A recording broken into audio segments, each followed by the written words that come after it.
গল্পের শুরুতে আমরা দেখি মাফিয়া বসের একটা আড্ডা, যেখানে একদল গুন্ডারা একটা মেয়েকে জোর করে ধরে নিয়ে এসছে। মেয়েটার নাম সি, যে আমাদের এই ড্রামার নায়িকা। এরপর মাফিয়াদের বস সেখানে এসে ঘোষণা করে আজকের লড়াইয়ে যে জিতবে সে টাকার পাশাপাশি এই মেয়েটাকেও পুরস্কার পাবে। বসের কথা শোনা মাত্রই সবাই ফাইটের জন্য তৈরি হতে থাকে। এরই মধ্যে একটা গুন্ডা এসে বসকে খবর দেয় যে তারা বাইরে থেকে আসা একজন অচেনা লোককে ধরে ফেলেছে। বস সেই লোকটাকে ভেতরে নিয়ে আসতে বলে। এদিকে ফাইটও শুরু হয়ে যায়, আর একজন ফাইটার সবাইকে হারিয়ে জিতে যায়। কিন্তু ঠিক তখনই সেই অচেনা লোকটা রিঙে নামে, আর দুজনের মধ্যে তুমুল লড়াই শুরু হয়। শেষ পর্যন্ত অচেনা সেই লোকটাই জিতে যায়। তাকে দেখে বস অবাক হয়ে বলে, জ্যাক তুই এখানে কি করছিস? এখান থেকে আমরা জানতে পারি বন্ধুরা, এই হলো আমাদের ড্রামার হিরো। আর বসের কথা শুনে মনে হচ্ছে সে তাকে আগের থেকেই চেনে। জ্যাক কোনো ফালতু কথা না বাড়িয়ে বলে, আমি যেহেতু জিতে গেছি তাহলে আমার পুরস্কার কই? বস বলল টাকা গুনতে সময় লাগবে, ততক্ষণ যে মেয়েটাকে নিয়ে সময় কাটাতে পারে, কিন্তু তাকে এখান থেকে নিয়ে যেতে পারবে না। জ্যাক যেই মেয়েটার দিকে হাত বাড়ায় তখনই আমরা একটা ফ্ল্যাশব্যাক দেখতে পাই। কিছুক্ষণ আগে অন্য একটা মেয়ে শিয়ের কাছে সাহায্য চেয়েছিল, যেন তাকে এই ঋণ কারাবন্দির হাত থেকে বাঁচানো হয়। সে তাকে বলেছিল সে এখানে পড়াশোনায় রিসার্চ করতে এসছে, তাই তাকে পুলিশের সাহায্য নেওয়া উচিত। কিন্তু ওই মেয়েটা উল্টে শিয়ের ফোন কেড়ে নেয় আর ফুসলিয়ে গুন্ডাদের হাতে ধরিয়ে দেয়, যাতে সে নিজে বাঁচতে পারে। তো এখান থেকেই আমরা বুঝতে পারি বন্ধুরা, আমাদের হিরোইন কিভাবে এই গুন্ডাদের কবলে আসলো। বর্তমানে ফিরে দেখা যায় জ্যাক মেয়েটাকে পাজাকলা করে একটা রুমে নিয়ে যাচ্ছে। বস্তার লোকজনদের নজর রাখতে বললো যাতে তারা পালাতে না পারে। রুমে ঢুকতেই মেয়েটা জ্যাককে মারতে শুরু করলো আর তাকে ছেড়ে দিতে বললো। জ্যাক ধমক দিয়ে বলল, বেঁচে থাকতে চাইলে আমি যা বলছি চুপচাপ সেটাই করো। সে তাকে দেয়ালের সাথে চেপে ধরলে মেয়েটা ভয় পেয়ে বলে যে আমাকে ছেড়ে দাও, তুমি যা বলবো আমি তাই করবো। এরপরে জ্যাক তাকে ওয়াশরুমে নিয়ে যায় আর বেশ রোমান্টিক ভঙ্গিতে কানে কানে বলে যে জানলার বাইরের দিকে তাকাও, ওরা আমাদের উপরে নজর রাখছে। তুমি যদি এখান থেকে পালাতে চাও তবে আমার সাথে পার্টনারের মতো অভিনয় করো। এরপরে সে তাকে বিছানায় হাত বেঁধে রোমান্স করার নাটক শুরু করলো। বাইরে থেকে দুই গুন্ডা উকি মেরে এই পুরো ঘটনাটা দেখে তার বসের কাছে রিপোর্ট করতে চলে যায়। গুন্ডারা চলে যেতেই জ্যাক নাটক বন্ধ করে বলে যে আমি একটা প্রাইভেট সিকিউরিটি কোম্পানিতে কাজ করি, তোমার পরিবার আমাকে পাঠিয়েছে তোমাকে এখান থেকে উদ্ধার করতে। মেয়েটা অবাক হয়ে জিজ্ঞাসা করে আমরা এখান থেকে বেরোবো কিভাবে? জ্যাক জানায় সে রাস্তা বের করে নেবে, তবে তাকে মানিয়ে চলতে হবে তার সাথে। এরপরে সে তাকে নিয়ে পালানোর চেষ্টা করতেই গুন্ডারা তাদের পথ আটকিয়ে দাঁড়ায়। সে তখন একা হাতেই সব গুন্ডাদের পিটিয়ে সাফ করে দেয়। যাওয়ার সময় সে তাদের অকিটকি আর বন্দুকটা নিয়ে নেয়। তখনই কিছু গুন্ডারা আবার অস্ত্র নিয়ে তাদেরকে তাড়া করে। বাঁচার জন্য জ্যাক সিকে একটা লাইব্রেরির ভিতরে লুকিয়ে রাখে। মেয়েটা ভয়ে কাঁপছিল। দুজন গুন্ডা সেখানে চলে আসায় জ্যাক তাদের কুপকাত করে দিয়ে সিকে নিয়ে পালাতে থাকে, কিন্তু শেষ রক্ষা হয় না। মাফিয়া বস দলবল নিয়ে তাদেরকে ঘিরে ফেলে। বস জ্যাককে অফার দেয় তুই ফাইটে জিতে যা পেয়েছিস তার ডবল টাকা আমি তোকে দেবো, বদলে তোকে 6 মাস আমার জন্য কাজ করতে হবে। কথাটা শুনে আপাতত জ্যাক রাজি হয়ে যায়, তবে একটা শর্তে, মেয়েটাকে ছেড়ে দিতে হবে। তবে বস সরাসরি না করে দেয়, কারণ মেয়েটা বাইরে গেলে পুলিশকে সব বলে দেবে। তাই সে জানায় মেয়েটাকে তো সাথেই রেখে দে, আমার কোনো অসুবিধা নেই, কিন্তু এ বাইরে যেতে পারবে না। বাধ্য হয়ে জ্যাক কোনো উপায় না থেকে সেখানেই থেকে যায়। রাতে রুমে গিয়ে জ্যাক আয়েশ করে ঘুমানোর প্রস্তুতি নিচ্ছিল। সি রেগে গিয়ে বলল এই অবস্থায় তুমি ঘুমাবা কিভাবে? আমি তোমার ক্লায়েন্ট, তাই বিছানায় আমি শোবো। সে মেয়েটার কথা পাত্তা দেয় না, কারণ সে নিজের বিছানাটা সে কারোর সাথে শেয়ার করতে চায় না। অভিমানে মেয়েটা লাস্ট পর্যন্ত সোফায় গিয়েছিল। কিছুক্ষণ পর দেখা যায় সে জ্যাকের কাছে কিছু একটা বলতে এসছে। অমনি জ্যাক তাকে জড়িয়ে ধরে জোর করে চুমু খেতে শুরু করে। রাগে সি তাকে একটা জোরে থাপ্পড় মেরে বসে। ঠিক তখনই মেয়েটার ঘুম ভেঙে যায়। আসলে ওটা একটা স্বপ্ন ছিল, সকাল হয়ে গিয়েছে। তখন জ্যাক তার খুব কাছে আসতেই সে ঘাবড়িয়ে যায়। সে বুঝিয়ে বলে বাইরে গুন্ডাদের বিশ্বাস করাতে হবে যে আমাদের মধ্যে শারীরিক সম্পর্ক হয়েছে, না হলে ওরা আমাদের এখানে আসার আসল উদ্দেশ্য বুঝে ফেলবে। মেয়েটা বুদ্ধি করে নিজের গলায় নিজেই আঁচড়ের দাগ করে দেয়। এরপর রাগের মাথায় জ্যাকের হাতে কামড় দেয়, যাতে সবটা একদম সত্যি মনে হয়। এমন সময় বস রুমে এসে হাজির। বিছানায় ছড়ানো কাপড় আর মেয়েটার গলার দাগ দেখে বস নিশ্চিত হয়ে যায় যে এরা এখন পার্টনার। বস জ্যাককে সাথে নিয়ে যায় একটা নতুন গেস্টের সাথে দেখা করাতে। বউ নামের আরেকজন প্রভাবশালী মাফিয়া গ্যাংস্টার সেখানে আসে। হ্যাঁ বন্ধুরা, বউ, কিন্তু সেটা আমার কিংবা তোমার না, মাফিয়া গ্যাংস্টার বউ। এখানে বস জ্যাককে জানায় এখন থেকে সব ডেলিভারির কাজ তাকেই সামলাতে হবে। এদিকে আমরা দেখি সি কাপড় ধুতে গিয়ে সেখানেই বিশ্রাম নিচ্ছিল। তাকে দেখে বউয়ের এক নজরেই পছন্দ হয়ে যায়। সে বসকে ফোন করে বলে তোমার এই মেয়েটাকে আমার দারুণ পছন্দ হয়েছে। বস নির্দ্বিধায় বলে যে ওকে নিয়ে যা খুশি করতে পারো। জ্যাক সব শুনে দৌড়িয়ে গিয়ে দেখে মেয়েটা সেখানে নেই। সিসিটিভি চেক করে দেখা যায় বউ মেয়েটাকে তুলে নিয়ে গিয়েছে। জ্যাক প্রচন্ড রেগে বসের কাছ থেকে গাড়ির চাবিটা চাই। ওদিকে বউ মেয়েটাকে কোথাও যেন নিয়ে যাচ্ছিল, কিন্তু মাঝপথেই জ্যাক হিরোর মতো এন্ট্রি নিয়ে তাকে বাঁচিয়ে নেয় আর গাড়ি নিয়ে চম্পট দেয়। বউ তাকে তাড়া করলেও জ্যাক কৌশলে পার্কিং লটে গাড়িটা লুকিয়ে ফেলে। সে তখন তাকে ধন্যবাদ জানালে জ্যাক বলে যে এটাই পালানোর সেরা সুযোগ। কিন্তু তখনই সে গাড়ির স্ক্রিনে একটা ট্রাকার দেখতে পায়, অর্থাৎ মাফিয়া বস তাদের উপরে নজর রাখছে। ধরা পড়ার পর জ্যাক তখন এমন ভান করলো যেন সে শুধু মাফিয়া বস বউয়ের হাত থেকে বাঁচার জন্য পালাচ্ছিল। রাতে ডিনার টেবিলে বস বউকে শান্ত করার চেষ্টা করছিল। সে বলল এই মেয়েটার বদলে আমি তোমাকে অন্য মেয়ে দিচ্ছি, কিন্তু বউ খেপে গিয়ে বলল যে এখন থেকে ব্যবসার 70% লাভের অংশ আমি নেব। এতে বসও খেপে গিয়ে ছুরি দিয়ে ওর মুখ কেটে দেয় আর বলে আমি কি সেটা কি তুই ভুলে গেছিস? এরপরে সে তার নিজের এক গুন্ডাকে তাকে মেরে ফেলতে বলে, কিন্তু সেই গুন্ডাটা ভয়ে পিছিয়ে যায়, যেটা দেখে বস তার নিজের লোককেই খুন করে ফেলে। এই পশুর মতন আচরণ দেখে সি একদম ভয়ে কুকুরিয়ে যায়। জ্যাককে কতটা বিশ্বাস করা যায় সেটা পরীক্ষা করতে বস তার হাতে ছুরি দিয়ে বলে যে বউকে শেষ করে দাও। জ্যাকও সাথে সাথে বউয়ের মুখে কাপড় জড়িয়ে তাকে কুপিয়ে সেখানেই মেরে ফেলে।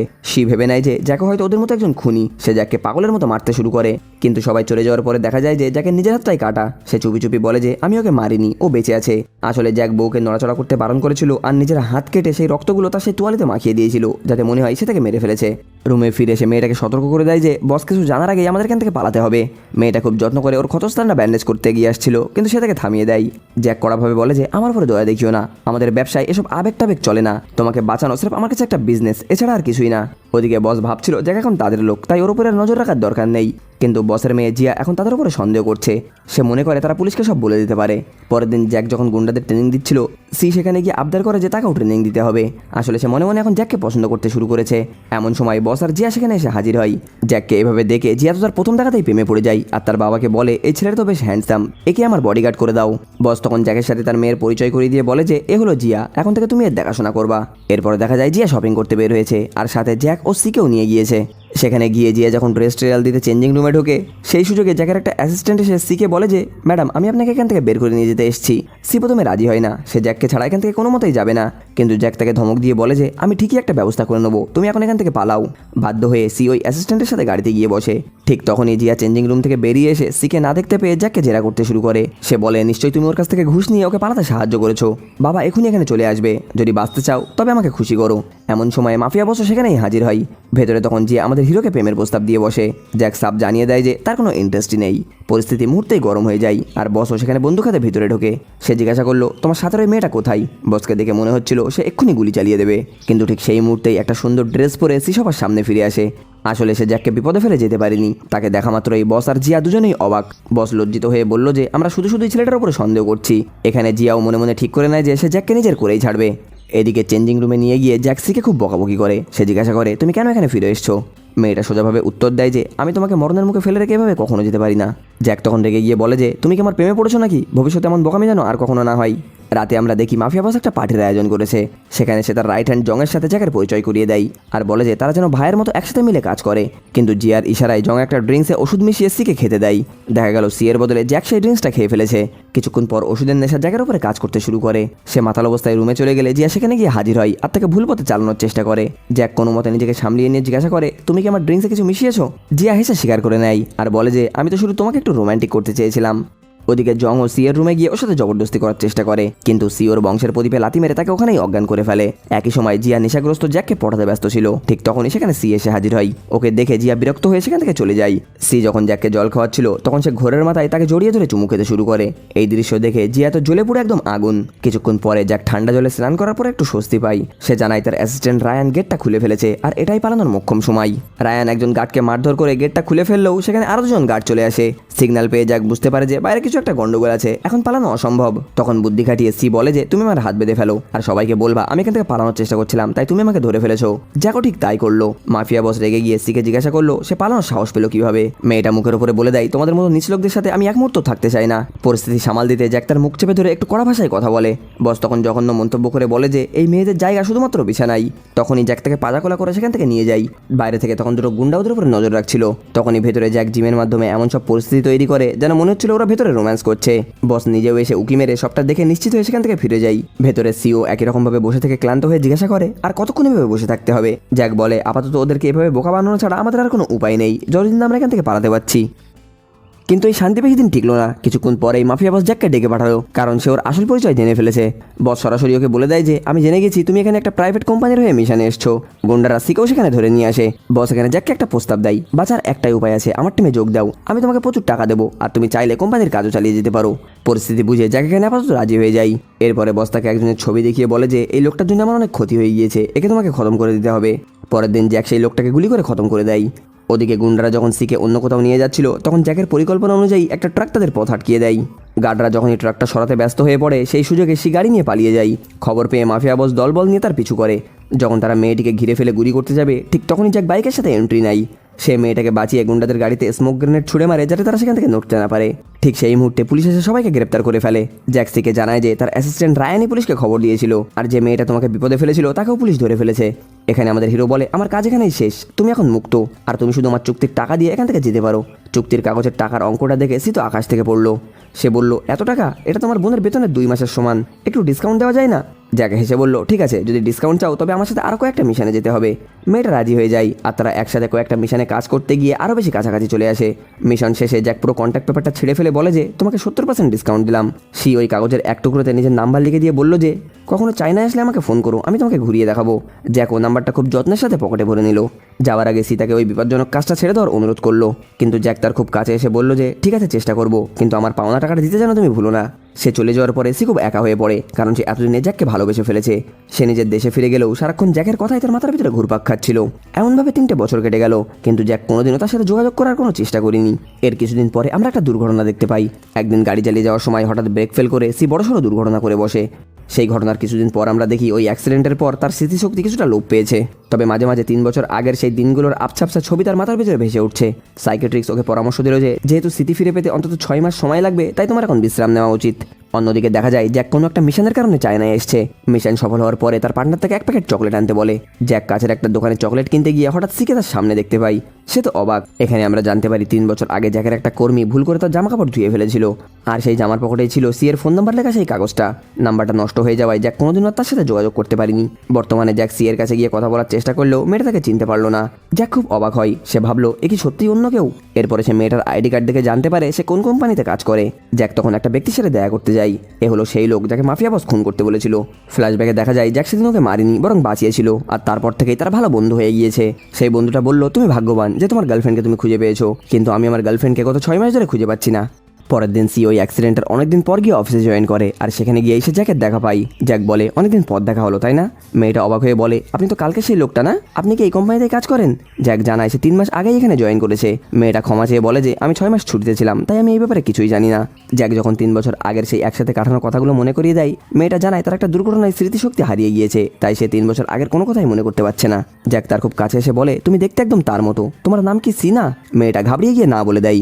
জ্যাক তখন নিজেকে কোম্পানির লিগ্যাল অ্যাডভাইজার হিসেবে পরিচয় দিয়ে তাকে মন দিয়ে কাজ করতে বলে। সে চলে যেতেই মেয়েটা মনে মনে বলে যে যদি সত্যিই সবকিছু ভুলে যেতে পারতাম তাহলে হয়তো ভালো হতো। এখানে আমরা একটা ফ্ল্যাশব্যাক দেখতে পাই, যেখানে বড় ধরনের একটা টুইস্ট আছে। 3 বছর আগে বিদেশ থেকে ফেরার পরে সে তার যমজ বোনের সাথে দেখা করে। তারা সত্যিই একসাথে খুব খুশি ছিল, কিন্তু একদিন ওর যমজ বোন হাই যখন ওকে গাড়ি করে নিতে আসছিল, তখনই হঠাৎ গাড়ির ব্রেক ফেল হয়ে ভয়াবহ একটা অ্যাক্সিডেন্টে হাইক মারা যায়। সি কিছুতেই মেনে নিতে পারছিল না যে একটা নতুন গাড়ির ব্রেক কিভাবে ফেল হতে পারে। সে তার যমজ বোনের ফোন চেক করে ভি নামের একজনের সাথে সন্দেহজনক চ্যাট আর কিছু গোপন তথ্য খুঁজে পাই।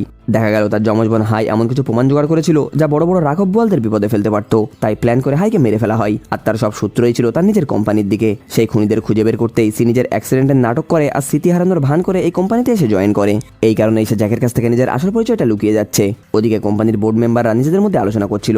তারা ভয় পাচ্ছে হায়ের যদি সত্যিই সব স্মৃতিশক্তি ফিরে আসে তবে তাদের সব খেলা নষ্ট হয়ে যাবে। একটা রহস্যময় লোক তাদেরকে ভরসা দিয়ে বলে যে সবকিছু তার নিয়ন্ত্রণে আছে, তাই যেন তারা কোনো চিন্তা না করে। কিন্তু এই লোকটা আসলে কে সেটা এখন আমাদের কাছে রহস্য।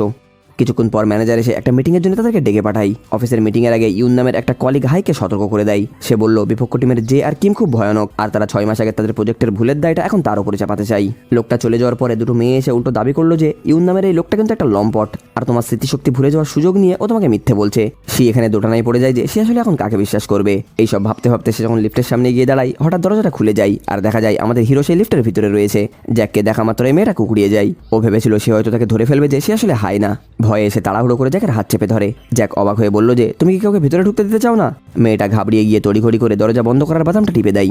লিফটের ভিতরে ভিড় বাড়তে থাকায় মেয়েটা পড়ে যাচ্ছিল, তাই জ্যাক তাকে নিজের দিকে টেনে নেয়। ঠিক সেই মুহূর্তেই একটা মেয়ে আড়াল থেকে তাদের ছবি তুলে সেটাকে ইন্টারনেটে ভাইরাল করে দেয়। এর কিছুক্ষণ পর দেখা যায় মিটিং শুরু হয়েছে। ম্যানেজার হাইকে অর্থাৎ আমাদের হিরোইন সিকে স্বাগতম জানিয়ে সিয়াং প্রজেক্টের রিপোর্ট দিতে বলে। দেখা গেল কিন আর ইউন নামের ওই দুটো মিলে শব্দ হায়ের ঘাড়ে চাপিয়ে দিল। সে বুঝতে পারলো যে তারা তাকে ফাঁসানোর ষড়যন্ত্র করছে। ঠিক তখনই জ্যাক সেখানে ঢুকে গম্ভীর গলায় জিজ্ঞাসা করলো যে প্রজেক্টটা নষ্ট করলো কে। সবাই তখন হায়ের দিকে আঙুল তুললো। তখনই জু নামের সেই মেয়েটা লিফটে তোলা ওই ভাইরাল ছবিটা সবাইকে দেখিয়ে দেয়। রাগে সি মনে মনে জ্যাককে গাধা বলছিল। ম্যানেজার রেগে গিয়ে বলল এসব প্রেম ভালোবাসা ঘরে রেখে আসবা, এখানে কাজ ছাড়া আর কিছুই চলবে না। সি নিজের সাফাই দিতে গেলেও ওই দুই মেয়ে তাকে কোনো রকম কথাই বলতে দিল না। উল্টো তারা জ্যাককে না চিনে অপমান করে বলল যে হাই নিশ্চয়ই কোনো টাকলু বুড়োকে পটিয়েছে, আর ওই লোকটার স্যুট দেখে মনে হচ্ছে এটা সস্তায় পাইকারি বাজার থেকে কেনা কোনো জিনিস। এসব শুনে আমাদের হিরোইন মনে মনে বেশ মজা পাচ্ছিল, কারণ সে জানে জ্যাক কতটা রেগে আছে। কিছুক্ষণ পর মেয়েটা যখন তার স্যুটের ব্র্যান্ড আর তাকে চিনে ফেলে, তখন তাদের মাথায় তো আকাশ ভেঙে পড়ে। জ্যাক ঠান্ডা গলায় বলে যে এই ছবিতে আমি আছি, আর এই ডিজাইনার স্যুটটা আমি ফ্রান্স থেকে আনিয়েছিলাম। ভয়ে ওই দুটো মেয়ে যখন ক্ষমা চাইতে শুরু করে তখন সে বলে যে ও পড়ে যাচ্ছিল বলে আমি শুধু তাকে সাহায্য করেছি, এছাড়া আর কিছুই না। এই বলে সে ওখান থেকে বেরিয়ে যায়। মিটিং শেষ হতেই সবার ফোনে মেসেজ আসে যে মিস হাই এই ফাইন্যান্স টিমটা ছেড়ে দিচ্ছে আর এখন থেকে সে নিজের ইচ্ছা মতো যে কোনো কাজ করতে পারে। অফিস থেকে বের হওয়ার সময় লি নামের একটা ছেলে হায়ের হাত ধরে ফেলে। সি আসলে অনেক মনে করার চেষ্টা করে জানতে পারলো যে এই ছেলেটা ছিল আসলে তার বোনের সিক্রেট বয়ফ্রেন্ড। লিন যখন তাকে জিজ্ঞেস করে যে 6 মাস ধরে সে কোথায় ছিল তখন সে নিজের স্মৃতি হারানোর অজুহাত দিয়ে সেখান থেকে পালিয়ে বাঁচে। বাইরে বেরোতেই সে লম্পট কলিগ ইউন তাকে ডিনারের অফার দেয়। সি তাকে সরাসরি রিজেক্ট করে দেয় কারণ সে অফিসে কিছুক্ষণ আগে তার সাথে বিশ্বাসঘাতকতা করেছে, কিন্তু ইউন তবুও ফ্ল্যাট করে যাচ্ছিল। সি তাকে তাড়ানোর জন্য মিথ্যা বলে যে তার একটা বয়ফ্রেন্ড আছে। এই বলে সে সামনে থাকা একটা অজানা গাড়িতে চট করে উঠে পড়ে আর দেখা যায় সেই গাড়িটা আর কারণ নয়, স্বয়ং আমাদের হিরো জ্যাকের। সে মজা করে জিজ্ঞাসা করে আমি কি তোমার বয়ফ্রেন্ড হওয়ার নাটক করবো? সি বিরক্ত হয়ে বলে যে তার কোনো দরকার নেই। গাড়ি থেকে নামতে চাইলেও জ্যাক তাকে যেতে দেয় না। সে বলে ফাইন্যান্স টিম তোমার যোগ্য না, অন্য কোনো কাজ খুঁজছো কি? মেয়েটা গম্ভীর হয়ে উত্তর দেয় যে তোমার দয়ার আমার কোনো দরকার নেই। জ্যাক তবুও বলে রাখে যে প্রয়োজন হলে আমাকে জানিও। পরের দিন অফিসে যে বদমাইশি করে হায়ের জলের গ্লাসের ভিতরে ঘুমের ওষুধ মিশিয়ে দেয়। সে ভেবেছিল ও হয়তো ঘুমিয়ে পড়বে আর জরুরি ডকুমেন্টগুলো দিতে পারবে না, কিন্তু ওষুধ মেশানো জলটা খেয়েই মেয়েটা তড়িঘড়ি করে ফাইল নিয়ে বেরিয়ে পড়ে। অবস্থা বেগতিক দেখে যে ভয় পেয়ে সবটা জ্যাককে খুলে মেলে বলে। ওদিকে গাড়ি চালানোর সময় মেয়েটার দুটো চোখ একদম ঘুমে জড়িয়ে আসছিল। ঠিক সেই মুহূর্তেই জ্যাক বাইক নিয়ে হাজির হয়ে তাকে বড়সড় দুর্ঘটনার হাত থেকে বাঁচিয়ে নেয়। কিছুক্ষণ পর জ্ঞান ফিরলে মেয়েটা জিজ্ঞাসা করে তুমি এখানে কি করে? আমি তো ফাইল পৌঁছে দিতে যাচ্ছিলাম। জ্যাক জানাই ফাইলটা পৌঁছে গিয়েছে আর সে ঘুমের ওষুধ মেশানো জল খেয়ে ফেলেছিল। আমি যদি না পৌঁছতাম তবে নির্ঘাত বিপদ হতো। পুরো ঘটনাটা জানতে পেরে মেয়েটা তাকে ধন্যবাদ জানাই। ঠিক তখন লিনের ফোন আসে আর সে দেখা করতে বলে ডেকে পাঠাই। জ্যাক তাকে লিনের বাড়ির সামনে নামিয়ে দিয়ে ভাবতে থাকে যে ওর সাথে এর কি সম্পর্ক। লিন কি তবে এই মেয়েটারই কথা বলছিল যাকে সে 6 মাস ধরে খুঁজছে? ওদিকে লিনের ঘরে ঢুকে মেয়েটা একদম কুকুরিয়ে যায়। সে ভাবছিল না জানি লিন এখন এখানে কি করবে। সে তাদের পুরনো অনেকগুলো ছবি দেখিয়ে অনেক রকম কথা বলছিল, কিন্তু মেয়েটা সাফ জানিয়ে দিল যে আমি কিছুই মনে করতে পারছি না, আমরা দুজন খুব আলাদা, তাই আমি তোমার সাথে ব্রেকআপ করছি। সেখান থেকে পালানোর সময় লিফটের থেকে জ্যাককে বের হতে দেখে সি একদম খড়কুটো আঁকড়ে ধরার মতো বলে ওঠে যে এই দেখো এ হলো আমার নতুন বয়ফ্রেন্ড। সে জ্যাককে ইশারা করে সেজন্য তার সাথে নাটকটা চালিয়ে যায়, কিন্তু জ্যাক উল্টে লিয়ের পক্ষ নিয়ে কথা বলতে শুরু করে। সি আকাশ থেকে পড়ে জিজ্ঞাসা করে তোমরা কি একে অপরকে চেনো? লিন হাসি মুখে বলে যে হ্যাঁ ও আমার বেস্ট ফ্রেন্ড। এরপরে দুই বন্ধু মিলে থেকে বাড়ি পৌঁছে দিতে যায়। যাওয়ার সময় লিন তার হাত ধরে অনুরোধ করে যে তুমি যত খুশি সময় নাও, কিন্তু প্লিজ আমার সাথে ব্রেকআপ করো না। জ্যাক একদম পাশ থেকে এই পুরো সিনটা উপভোগ করছিল। মেয়েটা এখানে লিনকে সোজাসুজি জানিয়ে দেয় যে আপাতত আমাদের আলাদা থাকাটাই ভালো হবে। এরপরে আমরা দেখি রাতে লিন এই ধাক্কা সামলাতে না পেরে জ্যাকের সাথে বসে প্রচুর মদ গেলে নিজের দুঃখ ভোলানোর চেষ্টা করছিল। জ্যাক তাকে শান্ত করে বলে যে এত খাস না, সব ঠিক হয়ে যাবে। ঠিক তখনই জ্যাকের অ্যাসিস্ট্যান্টের ফোন আসে। সে জানায় যে হায়ের আরেকজন যমজ বোন আছে যার নাম সি। এই খবরটা শোনা মাত্রই জ্যাক গম্ভীর চিন্তায় পড়ে যায়। এদিকে বাড়িতে বসে সি তার যমজ বোনের ফোনটা ঘেটছিল। সে নিশ্চিত হতে চাচ্ছিল যে সত্যিই তার বোন লিকে ভালোবাসতো কিনা। তখনই সে একটা ডার্ক বারের ঠিকানা খুঁজে পায় আর তদন্তের জন্য সেখানে যাওয়ার সিদ্ধান্ত নেয়। বারে গিয়ে সে শুনতে পায় দুটো মেয়ে গল্প করছিল যে ওখানকার ডিজেওয়ালাটা খুব কুল, সে সবসময় মুখে মাস্ক পরে থাকে। হঠাৎ সে তার অফিসের কলিগ মিস্টার জংকে সেখানে দেখতে পাই। জং এখানে কি করছে এটা দেখার জন্য সে সাথে সাথে তার পিছু নেয়। বুদ্ধি করে সে ওয়েটারের পোশাক পরে জংয়ের টেবিলে ড্রিঙ্ক সার্ভ করতে যায় আর সুযোগ বুঝে তার দামি ঘড়িটা সেখান থেকে নিয়ে নেয়। ঘড়ি না পেয়ে জং যখন চিৎকার করতে শুরু করে ম্যানেজার সব কর্মীকে তল্লাশি করার সিদ্ধান্ত নেয়। ধরা পড়ার ভয়ে সে মাস্ক করে দৌড় দেয়। পালানোর সময় সেই মাস্ক পরার ডিজে ছেলেটার সাথে তার ধাক্কা লাগে। ছেলেটা তাকে জাপটে ধরে বয়েজ ওয়াশরুমের ভিতরে লুকিয়ে ফেলে, যার ফলে ম্যানেজার তাকে আর খুঁজে পায় না। মেয়েটা তাকে ধন্যবাদ জানালে ওই ছেলেটা ঝটপট তার হাত থেকে জংয়ের ঘড়িটা তুলে নিয়ে বাথরুমের ভিতরে ফেলে দেয়। তারপর কোনো টু শব্দ না করে মেয়েটাকে বিল্ডিংয়ের বাইরে বের করে দেওয়া হয়। সীতাকে ওর বোনের ফোনের মেসেজটা দেখিয়ে কিছু জিজ্ঞাসা করতে গেলে মাস্ক পরা ছেলেটা হট করে তার গলা টিপে ধরে। সে যখন ব্যথায় ছটফট করছিল ছেলেটা তখন তাকে ছেড়ে দিয়ে সেখান থেকে চলে যায়। পরের দিন সি আবার সেবারে তদন্ত করতে আসে, কিন্তু আর সেই মাস্ক পরা ছেলেটা সেখানে নেই। হঠাৎ জংয়ের নজর তার উপরে পড়ে আর সে লিনকে তার যমজ বোন ভেবে চিনে ফেলে। ওদিকে তার অফিসের কলিগ ইউন আর জুও সেখানে এসেছিল কোনো একটা হিসেব মেটাতে। ইউন জংকে বলল আমার কাছে একটা প্ল্যান আছে, এরপর থেকে হাইকার কোনোদিনও তোমাদেরকে বিরক্ত করবে না। এমন সময় কালো পোশাক পরা একটা ব্যক্তিকে দেখে সি তার পিছু নেয় আর সে মাঝপথে আবারও জ্যাকের সাথে ধাক্কা খায়। সে জিজ্ঞাসা করে তুমি কি কাউকে এখানে খুঁজছো? এখানে মেয়েটা সরাসরি অস্বীকার করে দেয়। ঠিক তখনই শয়তান ইউন আর জু সেখানে হাজির হয়ে বলে যে আরে হাই চলো একসাথে ড্রিঙ্কস করি। ওরা দুজন মিলে ওকে ওর যমজ বোন হাই ভেবে একটা রুমে নিয়ে গিয়ে প্রচুর মদ খাওয়ায়, যার ফলে সে একদম মাতাল হয়ে পড়ে। ওদিকে জ্যাকের কাছে একটা মেসেজ আসে, সেখানে লেখা ছিল আমি খুব নেশা করে ফেলেছি, আমাকে বাঁচাও। জ্যাকের মনে পড়ে যায় ইউন আর জু তাকে সাথে করে নিয়ে গিয়েছিল, তাই সে লিকে একা রেখে দ্রুত সেই দিকে রওনা দেয়। আসলে ইউনরা প্ল্যান করেছিল যে মাতাল অবস্থায় মেয়েটার আঙুলের ছাপ নিয়ে নেবে আর কোম্পানির সব টাকা নিজের অ্যাকাউন্টে সরিয়ে দেবে আর পরে পুরো দোষটা চাপাবে হাইকের ওপরে। কিন্তু যখনই তারা ল্যাপটপে আঙুলের ছাপ নিতে যাবে ঠিক তখনই জ্যাক বুদ্ধি করে ফায়ার অ্যালার্ম বাজিয়ে দেয়। জল পড়ে ল্যাপটপটা নষ্ট হয়ে যায় আর বিপদের ভয়ে শয়তানগুলোও সেখান থেকে কেটে পড়ে। সেখান থেকে জ্যাক যখন মাতাল সিকে নিয়ে বের হয় দেখে পথে লিনও নেশার করে পাগলামি করছে। দুজনকে নিয়ে গাড়ি করে বাড়ি ফেরার সময় জ্যাকের তো একদম নাজেহাল অবস্থা। সে মনে মনে বিরক্ত হয়ে বলছিল যে এসব কি বাচ্চামোর চক্করে পড়লাম রে বাবা। এরপরে সে লিনকে বাড়িতে নামিয়ে দিয়ে সিকে একটা হোটেলে নিয়ে যায়। নেশার ঘরে মেয়েটা আবল তাবল বকছিল আর সে ভুল করে জ্যাককে ধন্যবাদ বলে যে আমার ঘর থেকে আবর্জনাগুলো বের করে নিয়ে যাও। জ্যাক তখন তার জন্য একটা হ্যাংওভারের ওষুধ অর্ডার করে। হোটেলের স্টাফ যখন ওষুধ নিয়ে আসে জ্যাক তখন দাম হিসাব করতে বসে, কিন্তু অবাক করে দিয়ে মাতাল অবস্থাও সে একদম সঠিক অঙ্কটা কষে বলে দেয় এর দাম 132 টাকা। জ্যাক অবাক হয়ে আরো কিছু প্রশ্ন করলে সে সব কটার একদম ঠিক উত্তর দেয়। এবার জ্যাক একদম মোক্ষম প্রশ্নটাই আসে, সে জিজ্ঞাসা করে তুমি কি সি? নেশার ঘরে মেয়েটা একদম সত্যি কবুল করে বলে ফেলে যে হ্যাঁ আমি সি। জ্যাক অবাক হয়ে তখন জিজ্ঞাসা করে যে কিন্তু তোমার আইডিতে তো হাইক লেখা, সে তখন উত্তর দেয় যে আমি হাইকের যমজ বোন। এতদিন পর সত্যিটা জানতে পেরে জ্যাক একদম ইমোশনাল হয়ে পড়ে। সে মেয়েটার হাত ধরে বলে যে অনেক লুকোচুরি হয়েছে। পরের দিন সকালে মেয়েটা আয়েশ করে ঘুমোচ্ছিল, কিন্তু জ্যাকের চিৎকারে তার ঘুম ভেঙে যায়। মেয়েটা ভয়ে অস্থির হয়ে জিজ্ঞেস করে যে কাল রাতে তুমি আমার সাথে কি করেছো, আর আমার জামা কাপড় কোথায়? জ্যাক তখন মজা করে বলে যে আমি কি জানি, হয়তো কেউ পাল্টিয়েছে হবে, তোমার কি কিছুই মনে নেই? মেয়েটা তখন তাকে জিজ্ঞাসা করে যে কাল রাতে কি আমি কিছু উল্টোপাল্টা করে ফেলেছি? তখন জ্যাক ফোড়ং কেটে বলে যে কাল রাতে তুমি যে অদ্ভুত কাণ্ড করেছো সেগুলো সব দেখার মতো ছিল, আর আমি সব রেকর্ডও করে রেখেছি। এরপরে আমরা দেখি অফিসে বসে সি সারাক্ষণ সেই কাল রাতের কথাটা ভাবছিল। জ্যাক তাকে কিছুতেই বলছে না যে সে আসলে কাল রাতে কি কাণ্ড ঘটিয়েছিল। এমন সময় জু একটা ফাইল নিয়ে জ্যাকের কেবিনে যেতে চাইলে সি তাকে থামিয়ে দিয়ে সেই ফাইলটা নিয়ে নিজেই যায়। ভেতরে গিয়ে সে কায়দা করে জ্যাকের গায়ের ওপরে জল ফেলে দেয়, আর মোছার বাহানায় তার ফোনটা হাতিয়ে নেওয়ার চেষ্টা করছিল। জালনা দিয়ে এসব দেখে কিন ভুল বুঝলো যে তাদের মধ্যে হয়তো নির্ঘাত কিছু একটা চলছে। জ্যাক তাকে হাতে নাতে ধরে ফেলে বলে যে আমার সুযোগ নিতে চাইলে সরাসরি বলো, এসব ফালতু নাটক করার কোনো দরকারই নেই, আমি তো সবসময় রেডি থাকি। সে তখন জোর করে তার উপরে চড়ে বসে বলে যে আগে দেখাও কাল রাতে কি রেকর্ড করেছো। জ্যাক তখন ওকে ফোনটা দেখায় বটে, কিন্তু তার হাতে দেয় না। শেষমেশ ধস্তাধস্তি করে সে ফোনটা কেড়ে নেয়, আর তার কাল রাতের অদ্ভুত কাণ্ডগুলো সব দেখে ফেলে। তবে সে এখনো জানে না যে কাল রাতে সে নেশার ঘরে নিজের আসল পরিচয়টা ওর সামনে ফাঁস করে দিয়েছে। অন্যদিকে হিংসায় জ্বলে পুড়ে যে আর কি নতুন একটা ষড়যন্ত্রের ফোন দিয়েছিল। মিস্টার জংয়ের থেকে পাওয়া একটা অর্ডারের ভিত্তিতে তারা সিকে একটা ফাইল ডেলিভারি দেওয়ার নাম করে ক্যানুডে পাঠায়, যেটা আসলে ডাকবারের ঠিক পাশেই। সেখানে গিয়ে সি লুকিয়ে মিস্টার জং আর সেই রহস্যময় মাস্ক পরা ডিজেওয়ালার কথোপকথনগুলো শুনে ফেলে। এখানে জানা যায় জং জাল মাদক ব্যবসা করে 1000 টাকার জিনিস লাখ টাকায় বিক্রি করে কোটিপতি হওয়ার স্বপ্ন দেখছিল। জং চলে যাওয়ার পরে সি পর্দার আড়াল থেকে বেরিয়ে এসে সেই মাস্ক পরা লোকটাকে একটা ছুরি দিয়ে ভয় দেখায়, আর বলে যে তাকে এখান থেকে পালাতে সাহায্য করতে। বাইরে আসার পরে লোকটা নাটক করে নিজের গায়ের উপরে ছুরির আঘাত নেওয়ার ভান করে, যাতে সবাই বিশ্বাস করে এটা একটা আক্রমণ। আসলে সি এর হাতে ছুরিটা ছিল প্লাস্টিকের চিরুনি, যেটা জ্যাক বুঝতে পেরেছিল। এটা দেখে মাস্ক পরা লোকটা ইশারা করে তাকে কিছু একটা বলে। তার অ্যাসিস্ট্যান্ট তখন তাকে বুঝিয়ে দেয় যে আমাদের বস তোমাকে বুদ্ধিমান বলছে। খুশিতে গদগদ হয়ে এসে বাড়ি ফিরে যখন ইন্টারনেটে সেই ইশারাটার মানে সার্চ করে, তখন সে জানতে পারে যে লোকটা আসলে তাকে 1 নম্বরের গাধা বলে গালাগালি দিয়েছে। নিজের ওপরের রাগে সি তক্ষুনি সাইন ল্যাঙ্গুয়েজের একটা কোর্স কিনে ফেলে, যাতে সেও পরবর্তীতে এটা ব্যবহার করতে পারে। পরের দিন অফিসে আসতেই শয়তান যে তাকে শাসাতে থাকে। সে বলে যে তোমার চাকরি শেষ, তুমি আমাদের কোম্পানির সব তথ্য ফাঁস করে দিয়েছো। সি তখন পাল্টা জবাব দিয়ে বলে যে কাল তো তুমি আমাকে ওখানে পাঠিয়েছিলে, আর এখন তুমি আমার উপর দোষ চাপাচ্ছ। আমি জানতাম তুমি আমাকে ফাঁসাবে, তাই আমি কালকে সবকিছু রেকর্ড করে রেখেছিলাম। আসলে দেখা যায় কাল যাওয়ার সময় তাকে রাস্তায় একটা গাড়ি দাঁড় করিয়েছিল, আর সেই গাড়ির ড্যাশ ক্যাম্পেই সবকিছু রেকর্ড হয়ে গিয়েছিল। সি তখন ওই গাড়িটার পিছনে সে ওটাকে ধরতে পারে না। এমন সময় লিন সেখানে এসে হাজির হয়, আর সি তার সাহায্য চাই। লিন তখন গাড়িটার পিছু নিয়ে তাকে সেই ড্যাশ ক্যাম্পের ফুটেজটা বের করে দেয়, যেখানে জে আর সি এর সব কথা পরিষ্কার শোনা যাচ্ছিল। এই ফুটেজটা দেখার পরে যে ভয়ে কাঁপতে শুরু করে দেয়, আর ক্ষমা চাই। সি তাকে ছেড়ে দিলেও তাকে কড়া হুঁশিয়ারি দেয়। বাড়ি ফিরে ফুটেজটা ভালো করে চেক করার সময় সে জংয়ের একটা কথা শুনতে পাই, ক্যানুডের অ্যাকাউন্ট অর্থাৎ ওদের একটা ব্যাংক অ্যাকাউন্টের ডিটেলস লিক হয়ে গিয়েছে, আর গতবার সেটা ওর বোনের হাতে পড়ে গিয়েছিল। এখন সে নিশ্চিত হয়ে যায় যে এই অ্যাকাউন্টের জন্যই হয়তো তার বোনকে প্রাণ হারাতে হয়েছে। সে ঠিক করে যে তাকে ক্যানুডে গিয়ে তদন্ত করতে হবে। তার মনে পড়ে যায় সে গতবার ওই বারে গিয়ে লিনকে সেখানে দেখেছিল, তার মানে লিনের কাছে নিশ্চয়ই ওখানকার অ্যাক্সেস কার্ড আছে। রাতে এসে চুপি চুপি অফিসে লিনের কেবিনে গিয়ে কার্ডটা খুঁজছিল, কিন্তু সেখানে সে ধরা পড়ে যায় ম্যানেজার লুফির কাছে। লুফি যখন তাকে চোর ভেবে বসে, সে তখন সোজাসুজি বলে যে আমি যা খুঁজছি সেটা যদি পেয়ে যাই তাহলে আমি কোম্পানি ছেড়ে চলে যাব, আর কখনো তোমার পথে বাধা দেবো না। এখানে আমরা আরেকটা ফ্ল্যাশব্যাকের মাধ্যমে জানতে পারি যে লুফি আর হায়ের মধ্যে সবসময় একটা ঠান্ডা লড়াই চলতো।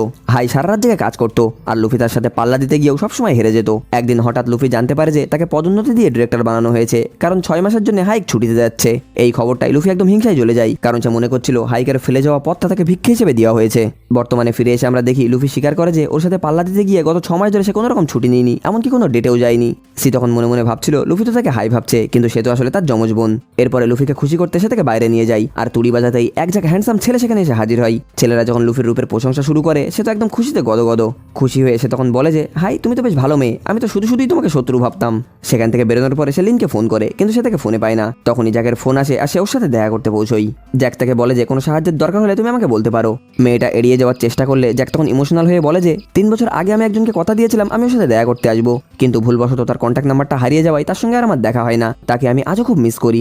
কথাগুলো শুনে সি মনে মনে বুঝতে পারলো এই কারণেই জ্যাক তার সাথে দেখা করতে পারিনি। সে যখন নিজের আসল পরিচয়টা দিতে যাবে, ঠিক তখন লিনের ফোন চলে আসে। কালকের ডেস্ক ক্যাম্প ভিডিওটা জোগাড় করে দেওয়ার জন্য মেয়েটা তাকে ধন্যবাদ জানাই। লিনো এই সুযোগ বুঝে তাকে সুইমিং পুলে যাওয়ার অফার দেয়, এমনকি মেয়েটাও রাজি হয়ে যায়। জ্যাক নিজের চোখের সামনে এইসব লন্ডভন্ড দেখে একদম পুরো জ্বলে আগুন। সে তাকে বাড়ি পৌঁছে দেওয়ার কথা বললেও তার চোখে স্পষ্ট ক্ষোভ দেখা যাচ্ছিল। পরের দিন লিন যখন তাকে সুইমিং পুলে নিয়ে যায়, সেখানে সীতার হাতে ওই ক্যানুট কার্ডটা দেখতে পাই। লিন জানায় তার কাকার ওখানে একটা ক্লাব আছে, সেখানেই তার মাঝে মাঝে ডাক হয়। এরপরে দুজন জলে নামার প্রস্তুতি নিচ্ছিল। তখন লিন মজা করে বলে যে সুইমিং ক্যাপ্টেন, আজ তাহলে আমরা কি শিখছি? সে তখন আমতা আমতা করে বলে যে আসল কথা হলো আমি তো সাঁতারই কাটতে জানি না। সে তখন মনে মনে ভাবছিল যদি সে তার বোনের সাথে সাঁতার কাটা শিখে রাখতো তাহলে হয়তো আজ কাজে লাগতো। বাধ্য হয়ে সে সুইমিং রিং নিয়ে জলে নামলো। তার এই অদ্ভুত আচরণ দেখে লিনো মনে মনে ভাবলো যে এই মেয়েটা কিছুতেই হাই হতে পারে না। আমি প্রথম দিনই বুঝে গিয়েছিলাম এ অন্য কেউ, কিন্তু আমি বুঝতে পারছি না ও কেন এখানে হাই সেজে এসছে। ও কি কোম্পানিটা ধ্বংস করতে চায় নাকি? হঠাৎ করে দেখা যায় মেয়েটা জলে ডুবে যেতে শুরু করে আর লিনের কাছে সাহায্য চাই, কিন্তু লিন তাকে বাঁচানোর বদলে হাতটা সরিয়ে নেয়, যাতে তার খেলাটা এখানেই খতম হয়ে যায়। কিন্তু মেয়েটা কোনো মতে তার হাত আঁকড়ে ধরে বেঁচে ফেরে। জল থেকে উঠে সে বুঝতে পারে যে লিন তাকে সন্দেহ করেছে, তাই দেরি না করে সে ওর লকার থেকে ক্যানুট কার্ডটা চুরি করে চম্পট দেয়। দেখা যায় লিন তখন কাউকে ফোন করে জানায় যে তার কার্ডটা চুরি হয়ে গিয়েছে। তখনই অফিসের গ্রুপে মেসেজ আসে মিস্টার জং কোন একটা ফাইলের কাজের জন্য ক্লাবে যাচ্ছে। সে নিশ্চিত হয়ে যায় যে জং নিশ্চয়ই ক্যানুট ক্লাবে যাচ্ছে। বাইরে বেরোতে এসে জ্যাকের সাথে দেখা পাই। মেয়েটা একরকম জোর করেই তার গাড়িতে উঠে তাকে ক্যানুট ক্লাবে লাভিয়ে দিতে বলে। সেখানে পৌঁছে এসে জংয়ের পিছু নেয় আর লিনের সেই কার্ডটা ব্যবহার করে এসে ক্লাবের একটা গোপন রুমে ঢুকে পড়ে। সেখানে জং একটা ফাইল লুকাচ্ছিল। সে চলে যেতেই সে ওই ফাইলটা খুঁজতে শুরু করে। অন্যদিকে একটা মহিলা জংকে সতর্ক করে দেয় যে একটা রহস্যময় মহিলাকে এদিকে আসতে দেখা গিয়েছে। জং তাড়াতাড়ি করে সেই রুমে ফিরে এসে শিখে হাতে নাতে ধরে ফেলে। সে ওর হাত পা বেঁধে ফেলে আর তাকে জেরা করতে শুরু করে সেখানে কি করছে। এমনকি সে লাশ পর্যন্ত তাকে টাই দিয়ে মেরে ফেলতে চাইছিল। ঠিক সেই মুহূর্তেই জ্যাক হিরোর মতন এন্ট্রি নিয়ে তাকে বাঁচিয়ে নেয়। জং ফাইলটা নিয়ে পালানোর চেষ্টা করলে জ্যাক তাকে তাড়া করে ধরে ফেলে। ধস্তাধস্তির এক পর্যায়ে ফাইলটা রাস্তায় ছড়িয়ে পড়ে আর সামনে থেকে একটা গাড়ি আসছিল। নিজের জীবনের ঝুঁকি নিয়ে জ্যাক সেই ফাইলটা উদ্ধার করে নেয়। এই দৃশ্যটা দেখে সে বেশ ইমোশনাল হয়ে পড়ে আর বলে যে তুমি কি মরতে চাও? জ্যাকও ইমোশনাল হয়ে বলে যে তোমার জন্য আমি আগেও জীবন বাজি রেখেছি, তো এখন এটা কোনো নতুন ব্যাপার না। তখন সে তাকে জড়িয়ে ধরে চুমু খায় আর অবশেষে সব সত্যিটা কবুল করে নেয়। সে জানায় যে সে আসলে হাই না, বরং তার যমজ বোন। জং কোম্পানি থেকে অনেক টাকার পাচার করছিল, সেই খবরটা জেনে ফেলায় তার বোনকে খুন করা হয়। এখন এই ফাইলগুলোই হলো সেই ঘটনার একমাত্র প্রমাণ, যা দিয়ে আমার বোনের খুনিদের শাস্তি দেওয়া যাবে। জ্যাক এখানে আর একটু এগিয়ে গিয়ে জিজ্ঞাসা করে তাহলে তোমার কাছে এই ফাইলগুলো ছাড়া কি আর কোনোই প্রমাণ নেই? মেয়েটাও সরল মনে তাকে বিশ্বাস করে বলে দেয় যে না, এছাড়া আর কোনোই প্রমাণ নেই। এই কথা শুনতেই জ্যাকের মুখে একটা রহস্যময় হাসি ফুটে ওঠে আর সে নিজের হাতেই ওই মূল্যবান প্রমাণগুলো পুড়িয়ে ছাই করে দেয়। সে কিছু বুঝে ওঠার আগেই ওই আগুনের ভিতরে ঝাঁপিয়ে পড়ছিল সেই ফাইলগুলো বাঁচানোর জন্য, কিন্তু জ্যাক তাকে আটকিয়ে দেয়। রাগে ঘৃণায় মেয়েটা জ্যাককে একটা কুশিয়ে থাপ্পড় মেরে বসে আর চিৎকার করে উঠে জিজ্ঞাসা করে এসব তুমি কি করলে? ঠিক সেই মুহূর্তেই জং পেছন থেকে শিয়ের মাথায় একটা আঘাত করে আর তাকে অজ্ঞান করে দেয়। জং খুশি হয়ে জ্যাককে বলে যে তুমি অসাধারণ একটা কাজ করেছো, এভাবে চললে খুব শীঘ্রই মিস্টার লিয়ের সাথে তোমার দেখা হবে। সে জ্যাককে দায়িত্ব দেয় সিয়ের উপরে নজর রাখার জন্য। অন্যদিকে গল্পে আসল টুইস্ট আসে আমাদের হিরোর বন্ধু লিনকে কেন্দ্র করে। জানা যায় লিন আগে থেকেই জানতো হায়ের একটা যমজ বোন আছে, আর এই লিনই হলো ওই রহস্যময় মানুষ মিস্টার লি। এমনকি জ্যাকও জানে না যে সে আসলে লিনের হয়ে মানে মিস্টার লিয়ের হয়ে কাজ করছে। লিন আড়াল থেকে তার বাবাকে অর্থাৎ চেয়ারম্যানকে না জানিয়েই এইসব কলকাঠিগুলো নাড়ছিল। সন্ধ্যার দিকে সিয়ের জ্ঞান ফিরলে সে নিজেকে হাত বাঁধা অবস্থায় বিছানায় শুয়ে থাকতে দেখে। জ্যাক তখন ঠান্ডা মাথায় বলে যে শোনো, ওই ফাইলগুলো সব জাল ছিল, তোমাকে হাতে নাতে ধরার জন্যই ওইসব নাটকগুলো করা হয়েছিল। সে তখন চিৎকার করে বলে যে তার মানে তুমিও জংয়ের সাথে হাত মিলিয়েছো, মানে মিস্টার লিয়ের সাথে হাত মিলিয়েছো। জ্যাক তখন বলে যে জং মিস্টার লি না, লি অন্য কেউ, যাকে তুমি কোনোদিনও খুঁজে পাবা না। এরপরে জ্যাক তাকে দুটো অপশন দেয়। প্রথম হলো হয় তোমাকে অন্য কোনো দেশে চলে যেতে হবে, না হয় আমার ফিয়ন্সে হয়ে আমার সাথেই থাকতে হবে, যাতে আমি সবসময় তোমার উপরে নজর রাখতে পারি। মেয়েটা এখানে অসহায়ের মতো জ্যাকের দিকে তাকিয়ে থাকে। জ্যাক আত্মবিশ্বাসের সাথে বলে যে আমি জানি আমরা দুজনকে পছন্দ করি না, তাই না? তখন রেগে গিয়ে বলে ওঠে যে একদম ঠিক বলেছো, তুমি নরকে যাও। কোনো উপায় না দেখে সিও শেষ পর্যন্ত তার সাথে থাকতে রাজি হয়ে যায়। জ্যাক তখন জংকে ফোন করে জানায় যে এখন থেকে সিও ওই কোম্পানিতে হাই সেজেই কাজ করবে আর সে নিজেই ওর উপরে নজর রাখবে। যাওয়ার সময় জ্যাক তাকে মনে করিয়ে দেয় যে যখন তোমার সাহায্যের দরকার ছিল তখন আমি তোমাকে বাঁচিয়েছিলাম, তাহলে এখন তুমি আমার কথা মতো চলো, তোমার ভালোই হবে। মেয়েটা তখন অবাক হয়ে জিজ্ঞাসা করলো তুমি হঠাৎ এত দয়ালু হলে কিভাবে? জ্যাক তখন 3 বছর আগের কথাটা মনে করিয়ে দিয়ে বলে যে সেদিন তো তুমিই বলেছিলে আমাকে নতুন জীবন শুরু করতে, তোমার ওই একটা কথার জন্যই আজ আমি এই জায়গায় পৌঁছতে পেরেছি, জানো? তুমি ওই কথাটা না বললে আজ আমি এই জায়গাতে পৌঁছতে পারতাম না। সে তখন বিরক্ত হয়ে বলে যে তুমি একটু বদলাওনি, এখনো আগের মতোই রয়েছো, আমার হাতের বাঁধনটা খুলে দাও। জ্যাক ওর হাতের বাঁধনটা খুলে দিয়ে মজা করে বলে যে তুমি লজ্জা পেও না, এটা নিজের বাড়ি মনে করেই থাকতে পারো। রাগের মাথায় সি বালিশ দিয়ে তার মুখ চেপে ধরতে গেলেও শেষ মুহূর্তে থেমে যায়। জ্যাক তাকে আরো খেপিয়ে বলে যে আমাকে না মারার জন্য তোমাকে ধন্যবাদ, আর তারপরে একরকম জোর করেই তাকে পাজা করে ধরে শুয়ে পড়ে। পরের দিন অফিসে যাওয়ার সময় জ্যাক জোর করেই তার হাত ধরে টেনে নিয়ে আসে আর সবার সামনে তার মাথায় চুমু খেয়ে বলে যে অফিস শেষ হলে আমরা একসাথেই বাড়ি যাবো। এই দৃশ্যটা দেখে জোতো একদম আকাশ থেকে পড়লো। এখানে লিনো তাদেরকে একসাথে থাকতে দেখে ফেলে। বন্ধুর হবু বউয়ের সাথে প্রেম করছে এটা ভেবে জ্যাক খুব অপরাধ বোধ করছিল, তাই সে তার কাছে ক্ষমা চাইতে যায়। কিন্তু ধূর্ত লিন এমন ভান করে যেন সেই ব্যাপারে কিছুই জানে না, বরং সে বলে যে হাই নাকি এখন অনেক বদলিয়ে গিয়েছে। লিনোর অ্যাসিস্ট্যান্টকে বলেছিল সিয়ের ব্যাপারে খোঁজ নিতে। জ্যাক চলে যাওয়ার পরে লিনের অ্যাসিস্ট্যান্ট এসে জানায় যে সি 3 বছর আগে বিদেশ গিয়েছিল আর সেখানেই তার সাথে জ্যাকের প্রথম দেখা হয়। অন্যদিকে দেখা যায় আমাদের হিরো সিকে একটা কড়া মেসেজ করেছে 10 মিনিটের মধ্যে আমার সাথে দেখা করো, না হলে আমি নিজেই তোমার কাছে আসছি। সিও রেগে মেগে তার কাছে গিয়ে পৌঁছই। তখন জ্যাক ইশারায় নিজের গালটা এগিয়ে দিয়ে বলে যে একটু আদর করে দাও। ঠিক তখনই খবর আসে যে ক্যানোডে একটা বিশাল পার্টির আয়োজন করা হয়েছে আর সেখানে আমাদের হিরোকেও দাওয়াত দেওয়া হয়েছে। সেই খবরটা শোনার পরে নিশ্চিত হয় যে মিস্টার লিও হয়তো নিশ্চয়ই ওখানে আসবে, তাই তাকে যে কোনোভাবে সেখানেই যেতেই হবে। রাতের ডিনারের সময় সে একটু রোমান্টিক হওয়ার নাটক শুরু করে যাতে জ্যাক তাকে সেই পার্টিতে নিয়ে যায়। মেয়েটা যখন তাকে পটানোর চেষ্টা করছিল আমাদের হিরো তখন তাকে মজা করে ব্যালকনি থেকে ঝুলিয়ে দেয়। সি ভয়ে চিৎকার করে উঠলে জ্যাক হাসতে হাসতে জিজ্ঞাসা করে তুমি কি সত্যিই আমাকে পছন্দ করো? এরপরে তাদের মধ্যে বেশ খানিকটা রোম্যান্স চলে। বিছানায় গিয়ে জ্যাক এক পর্যায়ে জামা খুলতে গিয়েও থেমে যায়। শেষমেশ জ্যাক বিরক্ত হয়ে বলে যে বেশি নাটক করো না, চুপচাপ ঘুমাও, আমি তোমাকে কোনো মতেই পার্টিতে নিয়ে যাচ্ছি না। এখানে মেয়েটার মুখটা একদম দেখার মতো ছিল, কারণ সে প্রেসার কুকারে এত সিটি মারার পরেও তার ডালটা এখানে গলল না। পরের দিন অফিসে লিন এসে সিয়ের সাথে কথা বলে। সে বলে, এই কদিন তুমি আমাকে এড়িয়ে চলছো, আমি জানি তুমি আমাকে পছন্দ করো না, তবে তোমাদের দুজনের অর্থাৎ জ্যাক আর তোমার জন্য আমি খুব খুশি। কথার প্রসঙ্গে সি জানতে পারে যে লিনো সেই ক্যানোডের পার্টিতে যাচ্ছে। সুযোগ বুঝে সে লিনকে পটিয়ে ফেলে, আর লিনো দেখা যায় পার্টিতে তাকে নিয়ে যাওয়ার জন্য রাজি হয়ে গিয়েছে। সি খুশি হয়ে সেখান থেকে চলে যাওয়ার পরে লিন আড়ালে কাউকে ফোন করে বলে যে তার উপরে কড়া নজর রাখতে, অর্থাৎ লিন মনে মনে কোনো বড় একটা চাল চালছে। অফিসে মিটিং চলাকালীন লিন যখন ইশারায় সিকে সেই পার্টির ইনভিটেশন কার্ডটা দেখায়, সে মনে মনে বেশ খুশি হয়। কিন্তু তাদের এই মাখামাখি দেখে জ্যাকের বুকের ভিতরে যেন হিংসার আগুন জ্বলতে থাকে। জ্যাক মনে মনে ভাবছিল যে আমার মনের আগুনটা কি বিল্ডিংয়ে লেগে গেল, কিন্তু দেখা যায় মুহূর্তের মধ্যেই বিশৃঙ্খলতা শুরু হয়ে যায় আর সবাই এদিকে ওদিকে দৌড়তে থাকে। তখনই লুফি চিৎকার করে সিকে একটা জরুরি ফাইল আনতে বলে, যেটা ভিতরেই রয়ে গিয়েছে। সেও আগুনের পরোয়া না করে সেই দিকেই দৌড় দেয়। ঠিক তখনই লিন সেখানে হাজির হয় আর নাটক করে একটা টেবিল ইচ্ছা করে তার গায়ের উপরে ফেলে দিয়ে আবার তাকেই বাঁচানোর ভান করে, আর তারপরে ওই ইনভিটেশন কার্ডটা বের করে তার হাতে ধরিয়ে দেয়। বাইরে এসে লিন যখন মিথ্যে ব্যথার অভিনয় করছিল, সি তার হাতটা দেখতে শুরু করে। আসলে লিনো মনে মনে সিকে পছন্দ করতে শুরু করেছে, কারণ হুবহু তার প্রেমিক হায়ের মতনই তো তার দেখতে। জ্যাক তাদের এই ঘনিষ্ঠতা দেখে তো একদম লুচির মতন ফুল ছিল।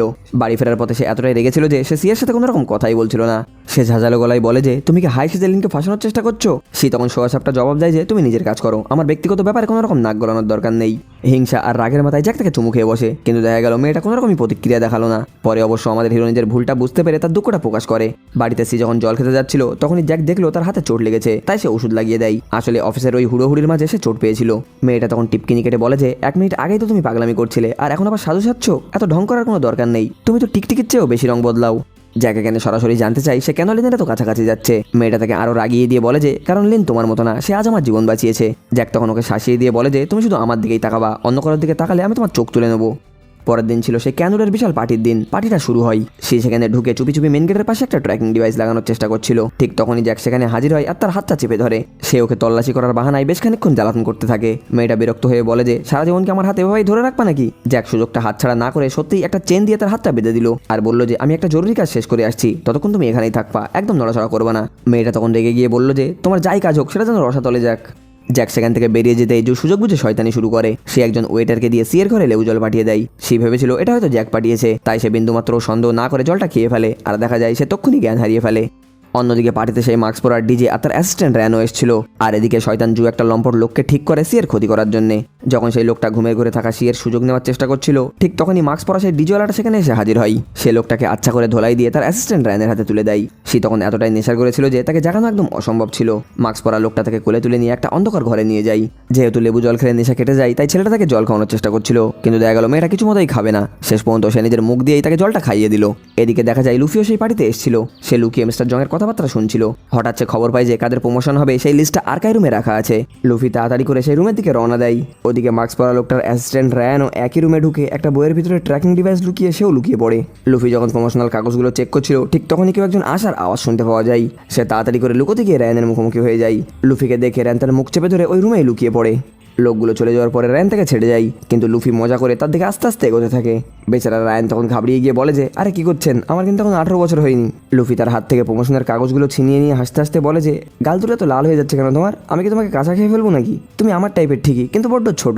এই বলে লুফি সেখান থেকে চলে যায়, কিন্তু তার আইডি কার্ডটা সেখানেই পড়ে যায়। এটা দেখে রায়ান সেটা নিজের কাছেই তুলে রেখে দেয়। অন্যদিকে সিয়ের জ্ঞান ফিরলে সে ভাবে যে আজও হয়তো তাকে জ্যাকই বাঁচিয়েছে। সে যখন ঘরে ফেরে দেখে জ্যাক আগে থেকেই সেখানে বসে আছে। জ্যাক বাঁকা গলায় বলে যে মনে হচ্ছে তোমার হাত দুটো টাইট করে বাঁধা হয়নি, তাই এত সহজেই খুলে ফেলেছো। মেয়েটা কৃতজ্ঞতা জানিয়ে বলে যে ধন্যবাদ, আজ তুমি না থাকলে আমার কি হতো তা জানি না। কিন্তু জ্যাকের মেজাজ তখন তুঙ্গে। সে মেয়েটার ঠোঁটের দিকে তাকিয়ে চিল্লিয়ে উঠে জিজ্ঞেস করে যে এসব কি আজে বাজে বকছো, আর তোমার ঠোঁটের লিপস্টিক মুছলো কিভাবে, আমার আড়ালে তুমি কি অন্য কোনো ছেলে শুনেছিলে নাকি। সে তখন বোঝানোর চেষ্টা করলেও জ্যাকে হিংসায় অন্ধ হয়ে তার হাতটা জ্বলন্ত মোমবাতির কাছাকাছি নিয়ে যায়। সে যখন ভয়ে কুকুরিয়ে যায়, জ্যাক বলে এটা একটা পরীক্ষা যে তুমি সত্যি বলছো না মিথ্যে, আবার যদি পালানোর চেষ্টা করো তবে সারা রাত আমরা এই মোমবাতির খেলাটা খেলবো। সে মনে মনে ভাবছিল যে এই লোকটা নির্ঘাত পাগল, এ আমাকে কোনোভাবেই বাঁচাতে পারে না। পরের দিন আমরা দেখি অফিসে লুফির জন্য একের পর এক গিফট আসতে শুরু করে। কেউ কফি আনছে, কেউ আবার ফল। সবাই অবাক হয়ে জিজ্ঞাসা করে ম্যাডাম আপনার কি কোনো বয়ফ্রেন্ড হয়েছে যে এইসব পাঠাচ্ছে। লুফি তখন নিজেও কনফিউজ হয়ে যায়। অফিস থেকে বেরোনোর সময় তার সাথে ধাক্কা লাগে রায়ানের। সে বুঝে যায় আসলে এগুলো কে পাঠাচ্ছিল। লুফি তার কাছে কারণ জিজ্ঞাসা করলে সে বলে যে কারণ কাল তুমি আমার গোয়েন্দাগিরির কথাটা কারোর কাছে বলুনি, তাই এগুলো আমি তোমার জন্য ধন্যবাদ হিসেবে পাঠিয়েছিলাম। মেয়েটা তাকে নিয়ে মজা করে বলে যে তুমি এত তাড়াতাড়ি লজ্জা পেয়ে যাও কেন, তোমার কি কোনো গার্লফ্রেন্ড নেই। রায়ান বলে না, আমি কখনো ডেটে যাইনি, আপনি কি আমাকে শেখাবেন কিভাবে ডেট করতে হয়। লুফি হেসে বলে যে ঠিক আছে তাহলে তোমার নাম্বারটা দাও। সন্ধ্যাবেলা জং তার বন্ধুদের নিয়ে সেই গোপন মিটিংটাই বসে, যেখানে র্যান আর সি দুজন মিলে ট্র্যাকিং ডিভাইস লাগিয়েছিল। সি বাড়িতে বসে মন দিয়ে সব রেকর্ডিংগুলো শুনছিল। ঠিক তখনই জ্যাক সেখানে চলে আসে। মেয়েটা তড়িঘড়ি করে ল্যাপটপটা লুকিয়ে রেখে ঘুমের নাটক করে ঘর থেকে বেরিয়ে যাচ্ছিল, কিন্তু উত্তেজনার বসে সে ল্যাপটপটা সেখানেই ফেলে রেখে যায়। কিন্তু এদিকে গল্পের সব থেকে বড় টুইস্ট আছে লিনের রুমে। লিনের বাবা সেখানে এসে হঠাৎ তাকে নিজের লাঠি দিয়ে মারতে শুরু করে। তিনি রাগে চিৎকার করে বলে, আমার অনুমতি ছাড়া তুই হাইকে কেন জ্যাকের হাতে তুলে দিলি? লিনের বাবা ওকে ধমক দিয়ে বলে যে তুই একটা আস্ত গাধা, এভাবে চললে কোনোদিনও কোম্পানি চালাতে পারবি না। মেয়েটার দুর্বলতা খুঁজে বের কর আর ওকে রাস্তা থেকে সরিয়ে দে। ওদিকে সি নিজের ল্যাপটপটা জ্যাকের হাতে থেকে ভয়ে একদম নীল হয়ে যায়, কিন্তু জ্যাক তাকে বকাবকি না করে অবাক করে দিয়ে বলে যে তোমার ল্যাপটপে বেশ কিউট কিউট ছবি আছে, কিন্তু তুমি আসলে এরকম ডাইনি হয়ে ঘুরে বেড়াও কেন? সি তখন হাফ ছেড়ে বাঁচে যে তার গোয়েন্দাগিরি অন্তত ধরা পড়েনি। এমন সময় লিনের ফোন পেয়ে জ্যাক তার সাথে দেখা করতে যাই। ওর যখন থেকে জ্যাক যখন ওকে জিজ্ঞাসা করে তোমার বাবা এগুলো করেছে কিনা, লিন খুব কৌশলে সেই প্রশ্নটা এড়িয়ে যায়। পরের দিন আমরা দেখি লিন একটা মেয়েকে রুমে রেখে জিজ্ঞাসাবাদ করছে। আসলে এই মেয়েটাই সেদিন সিকে ক্লাবের গেটে সেই ট্র্যাকিং ডিভাইসটা লাগাতে দেখেছিল। মেয়েটার কাছ থেকে খবর পাওয়ার পরে ও ক্যানুট ক্লাবে গিয়ে সেই ডিভাইসটা খুঁজে বের করে। সে তখনই তার বাবাকে ফোন করে বলে যে আমি একটা বড় প্রমাণ পেয়েছি। লিনের বাবা তখন জ্যাক, জং আর তার পার্টনার জিয়াওকে ডেকে পাঠাই। জং এর লোকেরা যখন সি এর বিরুদ্ধে ডিভাইসটা লাগানোর অভিযোগ তোলে, তখন জ্যাক বুক ফুলিয়ে বলে যে এটা অসম্ভব, ও সারা রাত আমার বিছানায় হাত বাঁধা অবস্থায় পড়েছিল। এরপর যখন হ্যাকার দিয়ে ওই ডিভাইসটার আইপি অ্যাড্রেস চেক করানো হয়, তখন সবাই অবাক হয়ে দেখে যে ওটা আসলে অন্য কোনো জায়গার একটা লোকেশন দেখাচ্ছে। আসলে পর্দার আড়ালে জ্যাক ছিল আরো কয়েক কদম এগিয়ে। গত রাতেই সে তার অ্যাসিস্ট্যান্ট রায়ানকে দিয়ে সি এর ল্যাপটপটা হ্যাক করিয়ে তার আইপিটা বদলিয়ে দিয়েছিল। আর সব থেকে বড় ধাক্কা হলো সেই মাস্ক পরা রহস্যময় ডিজেটা আর কেউ নয়, স্বয়ং আমাদের হিরো জ্যাক। জ্যাকের চালে ফেসে গিয়ে জং এখন ওই সাক্ষী মেয়েটাকে মিথ্যাবাদী ভাবে আর জ্যাক তাকে চাকরি থেকে বেরো করে দেয়। লিনের বাবা তখন তাকে হুমকি দিয়ে বলে যে কতদিন ধরে মেয়েটাকে তুমি বাঁচাবা, সে বারবার আমাদের কাছে বাধা দিচ্ছে। লিনের বন্ধু হিসেবে আমি চাই না তুমি কোনো কাছের মানুষকে হারাও, তাই তুমি মেয়েটাকে ভালো করে বুঝিয়ে দিও। সন্ধ্যাবেলা দেখা যায় আমাদের হিরোইনের ল্যাপটপে সেই ডিভাইসের লিঙ্কটা আর কাজ করছে না। জ্যাক ঘরে ফিরে একদম স্বাভাবিক আচরণ করে বলে যে অনেক তো কাজ হলো, এবার তোমাকে একটু লম্বা ছুটি নেওয়ার দরকার। ঠিক তখনই এইচআরের ফোন আসে। সে জানায় যে সিকে 3 মাসের ছুটির মঞ্জুরি দেওয়া হয়েছে। ছুটি মঞ্জুর হওয়ার কথা শুনে সে জ্যাকের উপরে রেগে আগুন হয়ে যায় আর রাগের মাথায় তাকে নাচেও ধন্যবাদ জানাই। কিন্তু আমাদের হিরোইন তো আর দমে যাওয়ার পাত্রী না। তার মনে পড়ে সে জ্যাককে বলতে শুনেছিল যে ওয়াশিং গ্রুপের ফাইলগুলো কাল ফেলে দেওয়া হবে, কারণ সেগুলোর আর কোনো দরকার নেই। সে জানতো ওই ফাইলগুলোতে জালিয়াতির প্রমাণ আছে, তাই আজ রাতেই সেগুলোকে হাতাতে হবে।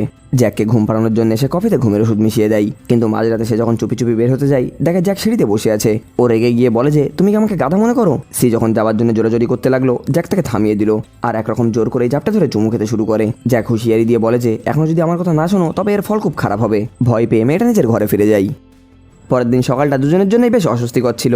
জ্যাক যখন একটু কাজের জন্য বাইরে বেরোয়, তখন সি আবারও সেখান থেকে পালানোর সুযোগ খুঁজছিল, কিন্তু বাড়ি থেকে বেরোতেই সামনে এসে দাঁড়ায় জ্যাকের অ্যাসিস্ট্যান্ট রায়ান। সে জানায় যে বস তাকে তার উপরে পাহাড় দিতে বলেছে। ঠিক তখনই রায়ানের কাছে লুফির একটা মেসেজ আসে, জানা যায় আজ তাদের ডেট। আর রায়ান তখন বুদ্ধি করে সিকে বলে যে তুমি আমার সাথে একটা বারে যাবা, আমি ওখানে পার্ট টাইম কাজ করি। সেখানে লুফির সাথে ওর দেখা হওয়ার পরে সে বুঝতে পারে যে তাদের দুজনের মধ্যে নিশ্চয়ই কিছু একটা চলছে। সে ওয়াশরুমে যাওয়ার বাহানা করে সেখান থেকে চম্পট দেয়। রায়ান লুফির প্রেমে এতটাই মগ্ন ছিল যে সে একদম ভুলেই গিয়েছে তার বস সি এর উপরে ওর নজর রাখতে বলেছিল। এরপরে সি ক্যানুট ক্লাবের একটা মেয়ের সাথে দেখা করে, যার সেই ডকুমেন্ট বোঝাই ট্রাকের সাথে যাওয়ার কথা ছিল। সি কায়দা করে ওই মেয়েটার ড্রিঙ্কসে ওষুধ মিশিয়ে তার পেটটা খারাপ করে দেয় আর তার আইডি কার্ড নিয়ে নিজেই সেই ট্রাকে উঠে পড়ে। ড্রাইভার তার উপরে সন্দেহ করলেও সে কোনো মতে ব্যাপারটা সামলিয়ে নেয়। ট্রাক চলার সময় ড্রাইভার সেই মাস্ক পরা লোকটাকে দেখতে পাই। হঠাৎ ট্রাকের পেছন থেকে অদ্ভুত আওয়াজ হওয়ায় ড্রাইভার ঘাবড়িয়ে যায়। সি যখন ব্যাপারটা দেখার জন্য নিজে সেই ট্রাকটার পেছনে যায়, ওই মাস্ক পরা লোকটা তার উপরে আক্রমণ করতে আসছিল, কিন্তু সিকে দেখা মাত্রই সে এক মুহূর্তে থমকে যায়। সাইন ল্যাঙ্গুয়েজ ব্যবহার করে সি ওই মাস্ক পরা লোকটাকে প্রস্তাব দেয় যে সে ড্রাইভারকে কিছুই বলবে না, তার বিনিময়ে ওর ওয়াশিং গ্রুপে সেই ফাইলগুলো খুঁজে বের করে দিতে হবে। মাস্ক পরা লোকটা অর্থাৎ জ্যাক ও তার প্রস্তাবে রাজি হয়ে যায় আর সে ট্রাকের ভিতরে তন্ন করে সেই ফাইলগুলো খুঁজে বের করে। পরের স্টপে দুজনেই একসাথে নেমে পড়ে, কিন্তু ফাইলগুলো হাতে পেতেই সি নিজের মাথায় হাত দিয়ে বসে। বাক্সগুলো একদম খালি। সে বুঝতে পারে জালিয়াতির প্রমাণগুলো মিটিয়ে দিয়ে আগেই ফাইলগুলো সরিয়ে নেওয়া হয়েছে। মেয়েটা যখন ওর পরিচয় জানতে চাইলো, জ্যাক খুব বুদ্ধি করে একটা মাছের দিকে ইশারা করে দিল। সি অবাক হয়ে জিজ্ঞাসা করলো যে তোমার নাম কি ফিশ? সেও মাথা নেড়ে হ্যাঁ করে দিল। এমন অদ্ভুত নাম শুনে সে থমকে গেলেও আপাতত ফেরার পথের দিকে রওনা দেয়। বাড়িতে ফিরে সে দেখলো অফিসের গ্রুপে হুলুস পড়ে গিয়েছে। সবাই বলছিল সি নাকি প্রেগনেন্ট, তাই সে 3 মাসের জন্য ছুটি নিয়েছে। সে তখন রাগে ফেটে পড়ে জ্যাককে জিজ্ঞেস করেছে সবাই কেন ভাবছে আমি প্রেগনেন্ট? জ্যাক তখন মজা করে বলে যে কারণ তোমাকে ম্যাটারনিটি লিভ দেওয়া হয়েছে, তাই সবাই এটাই তো ভাববে, চলো না ব্যাপারটাকে সত্যি করে ফেলি। সি তাকে ধাক্কা দিয়ে সরিয়ে দিয়ে সেখান থেকে পালিয়ে যায়। ওদিকে লিন সিসিটিভি ফুটেজ দেখে বুঝতে পারে যে সি ওই ট্র্যাকের ভিতরে ছিল। সে চরম বিরক্ত হয় যে মেয়েটা বারবার তার পথের কাটা হয়ে দাঁড়াচ্ছে। এমন সময় সি এর ফোনে একটা অজানা নাম্বার থেকে মেসেজ আসে। সেখানে লেখা ছিল আমি জানি তুমি আমাকে খুঁজছো, চলো দেখা করি। সে নিশ্চিত হয়ে যায় যে এটাই নির্ঘাতী রহস্যময় মিস্টার লি। জ্যাক যেহেতু ওকে কোনো মতেই একা বেরোতে দেবে না, তাই সে তাকে ডিনারের জন্য অফার দেয়, কিন্তু ধূর্ত জ্যাক তার ফোন কেড়ে নিয়ে বলে যে তোমাকে আমার বিশ্বাস নেই, রেস্টুরেন্টটা আমি বুক করবো। দেখা যায় রেস্টুরেন্টে গিয়ে দুজনের মধ্যে বেশ ঝগড়া শুরু হয়ে যায়। মজার ব্যাপার হলো এই একই রেস্টুরেন্টের পাশের রুমে রায়ান আর লুফি ডেট করছিল। রায়ান বেশ রোমান্টিক মুডে ছিল আর সে লুফিকে কিস করার চেষ্টা করছিল, কিন্তু লুফি তাকে থামিয়ে দিয়ে বলে যে তোমার জন্য একটা সারপ্রাইজ আছে। এটা বলে সে ওখান থেকে বেরিয়ে যায়। অন্যদিকে সি বারবার তার ফোনের দিকে তাকাচ্ছিল। হঠাৎ রেস্টুরেন্টের সব আলো নিভে যায় আর সি অন্ধকারের সুযোগ নিয়ে চিৎকার করতে করতে সেখান থেকে পালানোর চেষ্টা করে। জ্যাক যখন অন্ধকারে ওকে খুঁজতে শুরু করে, ওদিক থেকে পাগলের মতো র্যান এসে তাকে জড়িয়ে ধরে আর বলে যে লুফি তুমি ঠিক আছো তো? আলো আসতেই র্যান সামনে নিজের বসকে দেখে একেবারে ভিড়মি খাওয়ার দশা। জ্যাক তখন চিৎকার করে জিজ্ঞাসা করে যে সি কোথায়? রায়ান তো ভয়ে সেখান থেকে সটকে পড়ে। আসলে এই পুরো অন্ধকার হওয়ার ঘটনা ছিল সির একটা মাস্টার প্ল্যান। সে লুফিকে আগে থেকেই বলে রেখেছিল আলোটা নিভিয়ে দিতে, যাতে সে জ্যাকের চোখে ধোকা দিয়ে সেখান থেকে বেরোতে পারে। এদিকে রায়ান ওর বসকে শান্ত করার জন্য জানায় যে সে সিয়ের ফোনে আগে থেকে একটা ট্র্যাকার লাগিয়ে রেখেছিল, তাই সে খুব বেশি দূর যেতে পারবে না। জ্যাকও সাথে সাথে তার ট্র্যাকারটা ফলো করে তার পিছু নেয়। এদিকে লুফি এসে র্যানকে পেছন থেকে জড়িয়ে ধরে। দেখা যায় র্যান খুব মন খারাপ করেছে। সে অভিমান করে বলে যে এই ছিল তোমার সারপ্রাইজ, তুমি আমাকে এখানে শুধু ব্যবহার করার জন্য ডেকেছিলে। এই বলে সে আগে সেখান থেকে চলে যায়। বেচারা রায়ানের কপালে প্রেমের বদলে জুটলো শুধু ডিউটি। অবশেষে সেই রহস্যময় মাস্টারমাইন্ড মিস্টার লির সাথে দেখা করতে পৌঁছই। মিস্টার লি ভয়েস চেঞ্জার ব্যবহার করে নিজের কণ্ঠস্বর বদলিয়ে সিকে নিজের কাছে ডাকে, কিন্তু সি যেই তার মুখোশটা খোলার চেষ্টা করলো, লি তাকে সজোরে ধাক্কা মেরে সুইমিং পুলের ভিতরে ফেলে দেয় আর হুমকি দেয় যদি সে এক্ষুনি কোম্পানির ব্যাপারে নজরদারি করা না বন্ধ করে তাহলে তার কপালে খুব কষ্ট আছে। পরিস্থিতি বুঝে মেয়েটাও তার কথায় সাই দিয়ে রাজি হয়ে যায়। সি এখানে বুদ্ধি করে লিকে কাছে টেনে হঠাৎ তার মুখোশটা খুলে ফেলে। লিয়ের আসল চেহারা সামনে আসতেই সে একদম রাগে অন্ধ হয়ে যায়। নিজের পরিচয় ফাঁস হয়ে গিয়েছে দেখে সে সিকে মরার জন্য সেই পুলের ভিতরেই ফেলে চলে যায়, কারণ সে জানতো সি সাঁতার কাটতে পারে না। তখনই লিন ফোনে খবর পায় যে জ্যাক সেখানে পৌঁছে গিয়েছে, তাই সে তাড়াতাড়ি করে সেখান থেকে পালাই। জ্যাক আসার পরে সিকে যখন উদ্ধার করে, মেয়েটা ভয়তে তাকে জড়িয়ে ধরে। বাড়িতে ফিরে জ্যাক তার উপরে প্রচন্ড রেগে গিয়ে বলে যে মরার ভয় কি তোমার একদমই নেই? কবে এইসব পাগলামি তুমি বন্ধ করবা? তবে রাগ করলেও সে পরেক্ষণে নিজের হাতে সিয়ের যত্ন নেয়। মাঝরাতে জ্যাকের ফোনে একটা রহস্যময় মেসেজ আসে। সেখানে লেখা হয়েছে সে যদি তার গার্লফ্রেন্ডকে নিয়ন্ত্রণে না রাখে তবে সে লিনের সাথে দেখা করতে পারবে না। এদিকে সি তখন সরাসরি লিনকে দেখা করার জন্য মেসেজ পাঠাই। পরের দিন লিনের মুখোমুখি হয়ে এসে ঘৃণার সাথে বলে যে এই ডবল রোল করতে কি তোমার ক্লান্ত লাগে না? লিন তখন নির্লজ্জের মতো হেসে জানায় যে সে এটাকে বেশ এনজয় করছে। সি যখন তার বোনের ব্যাপারে কথা তুলে জিজ্ঞাসা করে, লিন দাবি করে যে সে তার বোনকে সত্যিই ভালোবাসতো। যাওয়ার সময় লিন তাকে শাসিয়ে দিয়ে বলে যে জ্যাক যেন কোনোভাবেই না জানতে পারে সেই হলো আসল মিস্টার লি। জ্যাক এতদিন লিনের হয়ে কাজ করে ঠিকই, কিন্তু সে এই ব্যাপারটাই আসলে কিছুই জানে না। সে হুমকি দেয় যদি সি মুখ খোলে তবে তার পরিণতি একদমই ভালো হবে না। লিনের সেই শয়তানি হাসি দেখে সে তাকে সাইকো বলে সেখান থেকে চলে যায়। এরপর দেখা যায় সে হায়ের ভিডিওগুলো দেখে একা একা অজরে কাঁদছিল। তার মানে সে সত্যিই ওকে খুব ভালোবাসতো। পরের দিন জ্যাক সিকে নিয়ে একটা ছুটি কাটাতে যাওয়ার প্ল্যান করে, যাতে সে কোম্পানি আর লিনের থেকে দূরে থাকতে পারে আর নিরাপদ থাকতে পারে। দেখা যায় সেখানে লুফি আর রায়ানও হাজির হয়। যদিও তাদের মধ্যে ঝগড়া চলছিল, রায়ান সকালে গিয়ে তার কাছে ক্ষমা চাওয়ায় সে তাকে ক্ষমা করে দেয়, কিন্তু এখনও সে একটু ভাব দেখাচ্ছিল। ছুটিতে গিয়ে চারজন মিলে টেনিস খেলায় মেতে ওঠে। রায়ান আর সি এক টিমে ছিল আর তারা জিততে থাকছে বলে খুশিতে একে অপরকে জড়িয়ে ধরে। এটা দেখার পরে জ্যাকের তো একদম হিংসায় মাথায় রক্ত চড়ে যায়। সে রাগের মাথায় বারবার রায়ানকেই লক্ষ্য করে বল ছুটছিল। রায়ান বেচারা অবাক হয়ে বলে যে বস আমি কি করেছি, আমাকে কেন মারছো? এরপর দেখা যায় রাতে লুফি আর রায়ানের মানবিমান মিটে গিয়ে তারা রোম্যান্স শুরু করেছে। আর এদিকে জ্যাক সিকে রায়ানের সাথে অত ঘনিষ্ঠ হওয়ার জন্য জেরা শুরু করে। সি যখন পাত্তা দিচ্ছিল না তখন জ্যাক তাকে জড়িয়ে ধরে চুমু খেয়ে নিজের অধিকার দেখানোর চেষ্টা করছিল। এভাবেই তাদের ছুটিটা কেটে যায়। ছুটি কাটিয়ে ফিরে এসে সি আবার তদন্তে মনোযোগ দেয়। ওদিকে রায়ানের লুকোনো ডিভাইসের মাধ্যমে ও জংয়ের গোপন মিটিংয়ের সব খবর আমাদের হিরোরা জেনে ফেলে। রাতে জং যখন সেই প্রাইভেট ক্লাবে মিটিং করতে যায়, দেখা যায় লুফিও সেখানে ছিল। আমাদের হিরোর অ্যাসিস্ট্যান্ট রায়ান সেখানে ওয়েটার সেজে ঢোকে। মিটিংয়ে জং একটা পেন্টিং থেকে খুব মুগ্ধ হয়ে যায়। লুফিকে বলে কোম্পানি থেকে 20 মিলিয়নের ফান্ড ট্রান্সফার করতে। লুফি সেখানে প্রতিবাদ করে বলে যে আগে এটা যাচাই করে নাও পেন্টিংটা আসল কি নকল। জং যখন তাকে এই ব্যাপারে বেশি নাক গলাতে না বলে, জং তখন অপমানিত হয়ে সেখান থেকে বেরিয়ে যায়। লুফিকে এভাবে অপমানিত হতে দেখে রায়ান নিজের মাথা আর ঠিক রাখতে পারলো না। সে জংয়ের মুখে একটা কাপড় বেঁধে তাকে আচ্ছা করে ধোলাই দিল। লুফি তো এই কাণ্ড দেখে পুরোই অবাক। জং যখন সিকিউরিটি ডাকলো, রায়ান আর লুফি একটা জায়গায় গিয়ে লুকিয়ে পড়ে। সেখানে গিয়েও তাদের শান্তি নেই। নতুন কাপেল বলে এরা যে কোনো জায়গায় শুরু হয়ে যাচ্ছে। পরের দিন আমরা দেখি অফিসে জু ভুল করে সিয়ের গায়ে জল ফেলে দেয়। আর যে মেয়েটা সবসময় ষড়যন্ত্র করতো, আর সে দেখা যাচ্ছে আমাদের হিরোইনকে সরি বলছে আর তার গায়ের জলটা মুছে দেওয়ার নাটক করছে। সবশেষে জুয়ের সেই রহস্যময় আচরণের আসল উদ্দেশ্যটা সামনে আসে। সে আসলে প্ল্যান করে সিয়ের পা দেখে নেয় আর নিশ্চিত হয় যে এ আসল হাই না, কারণ হায়ের পায়ে একটা কালো দাগ ছিল। জু এই খবরটা তখনই কাউকে মেসেজ করে জানিয়ে দেয়। পরের দিন কোম্পানির বোর্ড মেম্বার সিকে ডেকে পাঠায় আর জালিয়াতির অভিযোগে তাকে চাকরি থেকে বরখাস্ত করা হয়। সি যখন এই ব্যাপারে প্রমাণ চাই তখন জু সেই পায়ের দাগটার কথা তোলে, কিন্তু সি বেশ প্ল্যান করে সার্জারির ভুয়া রিপোর্ট দেখিয়ে তাদের মুখটা বন্ধ করিয়ে দেয়। তখনই জং আসল তুরুপের তাসটা বের করে, সেটা হলো আঙুলের ছাপ। সি এর আঙুলের ছাপের সাথে হায়ের ছাপ মোটেও মিলছে না। সে তখন অবাক হয়ে ভাবছিল যে এরা আমার আঙুলের ছাপ পেলো কিভাবে। ঠিক তখনই সেখানে জ্যাকের এন্ট্রি হয় আর সে বুঝতে পারে কাল রাতে জ্যাক কৌশলে তার আঙুলের ছাপগুলো নিয়ে নিয়েছিল, অর্থাৎ জ্যাক তাকে আবার ধোকা দিয়েছে। বাড়িতে ফেরার পর দেখা যায় সি এর মন একদম ভারী হয়ে গিয়েছে আর সে জ্যাককে জিজ্ঞাসা করে কেউ কি তোমাকে ব্ল্যাকমেল করছে এই কাজের জন্য? জ্যাক তখন শুধু বলে আমি তোমাকে ভালোবাসি বলেই এইসব করছি। রাগের মাথায় সি তাকে একটা থাপ্পড় কষিয়ে দেয় আর তাদের সব সম্পর্ক ছিন্ন করে ঘর থেকে বেরিয়ে আসে। আসল কথা হলো ওই মাস্টারমাইন্ড লি জ্যাককে বাধ্য করেছিল সি এর আঙুলের ছাপগুলো নিতে। পরের দিন সি তার জিনিসপত্র নিতে অফিসে আসে। জানা গেল লুফিও সবাইকে জানাচ্ছে যে সেও চাকরি ছেড়ে দিচ্ছে। বাইরে এসে সি লুফিকে তার আসল পরিচয় আর হায়ের মৃত্যুর কথাটা সবকিছু খুলে বলে। লুফিও জানায় যে কোম্পানিতে বড় মাপের মানি লন্ডারিং হচ্ছে, বিশেষ করে সেই জাল পেন্টিং এর আড়ালে। এখানে সে লুফির সাহায্য নিয়ে সেই প্রাইভেট ক্লাবে ঢোকার সিদ্ধান্ত নেয়। যাওয়ার আগে জ্যাক তার জুতোর ফিতে বেঁধে দেওয়ার চেষ্টা করলেও সে তাকে এক লাথি মেরে সরিয়ে দেয়। এখান থেকেই বোঝা যাচ্ছিল মেয়েটা আমাদের হিরোর উপরে কতটা রেগে আছে। রাতে দেখা যায় লুফির পাঠানো একটা সঙ্গীকে নিয়ে সে কাপেল সেজে সেই প্রাইভেট ক্লাবে ঢোকে, কিন্তু সেখানেও শান্তি নেই। জ্যাকও সেই ক্লাবে হাজির হয় সেই রহস্যময় মার্কসম্যানের রূপে। সি তখন চুপি চুপি আর্ট গ্যালারিতে ঢুকে একটা ছবি দেখতে পাই। ঠিক এই ছবিটাই সে তার বোনের ফোনেও দেখেছিল। সে যখন ছবিটা সরানোর চেষ্টা করছিল তখনই মাস্ক পরা জ্যাক সেখানে এসে হাজির হয়। জ্যাক সাইন ল্যাঙ্গুয়েজ ব্যবহার করে বলে যে গার্ডরা সন্দেহ করেছে, তাই এখন তোমাকে এখান থেকে পালাতে হবে। ধরা পড়ার হাত থেকে বাঁচতে তারা দুজন মিলে কাপেল সেজে সেখানেই ড্যান্স করতে শুরু করে, কিন্তু দেখা গেল গার্ডরা তাও তাদেরকে ধরে ফেলেছে। গার্ডরা যখন তাকে তাড়া করে জ্যাক তাদের সাথে লড়াই করে সিকে নিয়ে সেখান থেকে বেরিয়ে আসে। বিপদমুক্ত হওয়ার পরে মাস্ক পরা লোকটা সেখান থেকে চলে যাচ্ছিল, কিন্তু হঠাৎ তার লকেটটা সেখানে পড়ে যায়। যাওয়ার সময় সি ওই লকেটটা খুঁজে পায়, যার ভিতরে একটা ছবি ছিল। দেখা যায় লকেটটা হারিয়ে জ্যাকও বেশ চিন্তিত। ওদিকে লকেটের ভেতরে ছবিটা চিনতে পেরে সিও বেশ অবাক, কারণ ইনি হলো সেই মিস্টার ওয়াং যার উপরে জালিয়াতির অভিযোগ ছিল। সি বুঝতে পারে যে এই মাস্ক পরা লোকটাই আসলে ওয়াং এর ছেলে, যে তার বাবাকে নির্দোষ প্রমাণ করার জন্য এই লড়াইটা লড়ছে। এটা জানার পরে সি আবার সেই ডার্কবারে ফিরে যায় মার্কসম্যানের সঙ্গে দেখা করতে। ওর সাথে দেখা হওয়ার পরে সি তাকে সরাসরি জিজ্ঞাসা করে যে তুমি কি ওয়াং এর ছেলে? তুমিও কি আসলে জালিয়াতির রহস্য ফাঁস করতে আর তোমার বাবাকে নির্দোষ প্রমাণ করার জন্য এই কোম্পানির উপরে নজর রাখছো?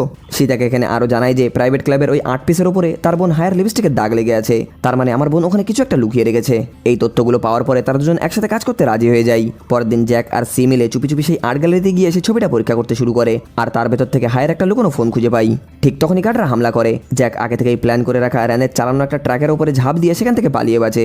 এদিকে লিন সিসিটিভি ফুটেজ সব দেখে ফেলে আর বুঝতে পারে যে ওয়াংয়ের ছেলে আর সি এখন একসাথে কাজ করছে।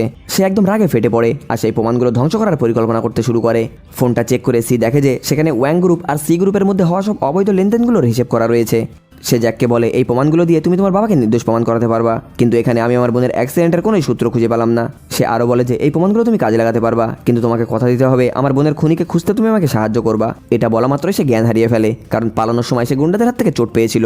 আর আয়ানও বুদ্ধি করে গাড়িটা গুন্ডাদের নজর এড়িয়ে অন্যদিকে সরাতে সফল হয়ে যায়। ওদিকে লিনের কাছে মেসেজ পৌঁছয় যে হায়ের পুরনো ফোনটা চালু হয়েছে। সে লোকেশনটা ট্র্যাক করে জানালার বাইরে তাকাতেই চমকে ওঠে। মাস্ক পরা লোকটার মুখোশ খুলতেই দেখা যায় যে সে আসলে আর কেউ না, স্বয়ং জ্যাক। লিন কিছুতেই বিশ্বাস করতে পারছিল না যে যাকে সে বন্ধু ভাবতো সেই হলো ওয়াংয়ের ছেলে। সবকিছু জানার পরে সে মিস্টার লি সেজে জ্যাককে ফোন করে আর প্রমাণগুলো নিয়ে তার সাথে দেখা করতে বলে। জ্যাক যখন দেখা করতে পৌঁছয় তখন লিনকে সেখানে দেখে সে একদম পাথর হয়ে যায়। অবশেষে লিনের আসল পরিচয় জ্যাকের সামনে চলে আসলো। লিন তাকে লোভ দেখায় যে তারা দুজন মিলে সি গ্রুপ চালাবে আর এটাকে একটা বড় সাম্রাজ্য বানাবে, কিন্তু জ্যাক সোজাসুজি সেই প্রস্তাবটা মানা করে দেয়। সে লিনকে 1 সপ্তাহ সময় দিয়ে বলে যে হায়ের অ্যাক্সিডেন্ট আর আমার বাবার সাথে যা যা করেছিস তার সব প্রমাণ নিয়ে পুলিশের কাছে স্যালেন্ডার করবি। রাগের মাথায় জ্যাক তাকে আচ্ছা করে ধোলাই দিয়ে দেয়। লিন তার একমাত্র বন্ধুকে হারিয়ে মানসিকভাবে ভেঙে পড়লেও তার শয়তানি বুদ্ধি চলতেই থাকে।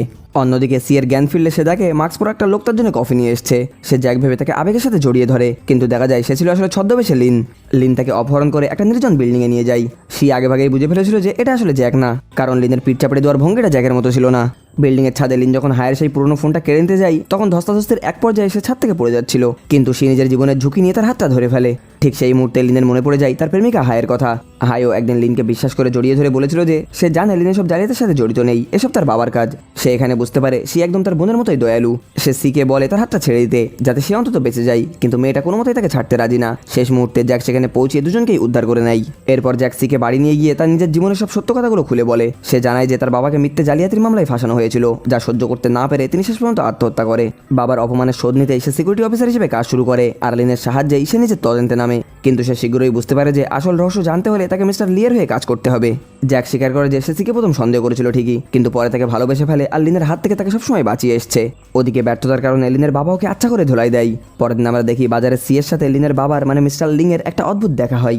মিস্টার লিং এর কার্ডটা কাজ করছিল না দেখে সি তাকে একজন সাধারণ বয়স্ক মানুষ ভেবে তাকে সাহায্য করে তার বিলটা মিটিয়ে দেয়। সে জানতো না যে এই লোকটাই তার আর তার বোনের জীবনের কষ্টের মূল কারণ। এখানে মিস্টার লিং এর আসল রূপটা বেরিয়ে আসে। সে সিকে জিম্মা করে জ্যাককে ব্ল্যাকমেল করে আর প্রমাণ সহ সেই ফোনটা নিয়ে এম নামের একটা দেশে এসে দেখা করতে বলে, যে দেশটার নাম বন্ধুরা আমিও এই প্রথমবার শুনছি। লোকটা সিকে ঘুমের ওষুধ খাইয়ে অজ্ঞান করে দেয়। এরপর মিস্টার লিং ওর ছেলেকে হুমকি দেয় যে সব প্রমাণ নষ্ট করার কাজটা যেন সে ঠিকঠাক করে শেষ করে। লিন হায়ের সাথে কাটানো মুহূর্তগুলোর শেষ স্মৃতিটুকু অর্থাৎ ফোন আর ছবিটা নিজের কাছে রাখতে চাই, কিন্তু ওর ওই পাষাণ বাবা তাতে কোনো পাত্তাই দেয় না। পরের দিন আমাদের হিরো সেখানে পৌঁছে মিস্টার লিং এর হাতে ফোনটা তুলে দেয়। শয়তান মিস্টার লিং ফোনটা হাতে নিয়ে রিসেট করে সব প্রমাণগুলো মুছে ফেলে। তারপরে শয়তানি হাসি দিয়ে বলে যে মেয়েটা এখনো বেঁচে আছে, চলছে, তবে আর কয়েক ঘন্টা পরে কি হবে সেটা সে জানে না। এরপর দেখা যায় লিন জ্যাককে একা দেখা করতে মেসেজ পাঠিয়েছে। অন্যদিকে রায়ানের লাস্ট মিশনে এসে গাড়ি চালানোর সময় বেশ চোট পেয়েছিল, কিন্তু সে যখন দেখে বস্তাকে 10টা মিস কল দিয়ে রেখেছে, সে পাগলের মতো হাসপাতাল থেকে বেরিয়ে পড়ে। লুফি তাকে আটকানোর চেষ্টা করলেও সে তাকে একটা বিদায় চুমু দিয়ে নিজের কর্তব্যের টানে চলে যায়। এদিকে লিনের সামনে সে অচেতন হয়ে পড়েছিল। তাকে দেখে লিনের বারবার হায়ের কথা মনে পড়ছিল। ও শুধু ভাবছিল কিভাবে সে তাকে ওই দিন গাড়িটা গিফট করেছিল। শিয়ের কপালে চুমু খেয়ে লিন যখন তার গার্লফ্রেন্ডের কথা ভাবছিল, তখনই মেয়েটা হঠাৎ করে জেগে ওঠে। ঘৃণা ভরা গলায় সে জিজ্ঞাসা করে, এত যদি ভালোবাসতে তবে তাকে মেরে ফেলেছিলে কেন? লিন অপরাধ বোধে ভেঙে পড়ে বলে যে, আমার এই কথাটা ভেবে অনেক কষ্ট হচ্ছে যে ব্রেক ফেল হওয়ার পরে হায়ের কতটাই লেগেছিল না হবে। সে যখন বলে তার বোন অনেক সাহসী ছিল, লিন ঢুকরে ঢুকরে কেঁদে ওঠে। ঠিক তখনই জ্যাক সেখানে এসে পৌঁছই। লিন তার হাতে গাড়ির চাবিটা দিয়ে বলে যে সি ওই গাড়ির ভিতরে আছে, এই নাও চাবিটা, এবার অন্তত তোমাকে একটা ধন্যবাদ জানাও। জ্যাক কোনো কথা না বলে দৌড়িয়ে গাড়ির কাছে যায় আর সি এর হাত থেকে বাটনটা খুলতে শুরু করে। কিন্তু এটাই ছিল লিনের শেষ মরণ ফাঁদ। লিন নিজের ফোন দিয়ে গাড়িটাকে লক করে দেয় আর ফুল স্পিডে চালিয়ে গাড়িটার ব্রেক ফেল করিয়ে দেয়। জ্যাক আপ্রাণ চেষ্টা করেও গাড়িটার দরজাটা খুলতে পারে না। নিয়ন্ত্রণহীন গাড়িটা সি আর জ্যাককে নিয়ে তীব্র গতিতে নদীর দিকে ছুটতে থাকে।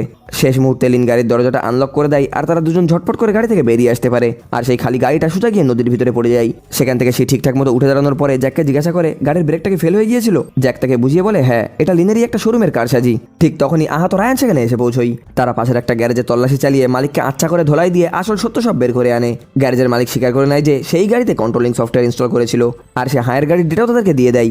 গ্যারেজের মালিক যখন লিনকে ফোন করে সব জানায়, তখন লিন নিজেও সেই ভিডিওটা দেখতে চাই। আর সেই ডেটা দেখার পরে লিনের পায়ের তলার মাটি সরে যায়। সে জানতে পারে হায়ার গাড়ির ব্রেক ফেল সে নিজে করেনি, বরং তার বাবাই সেটাকে ফেল করিয়েছিল।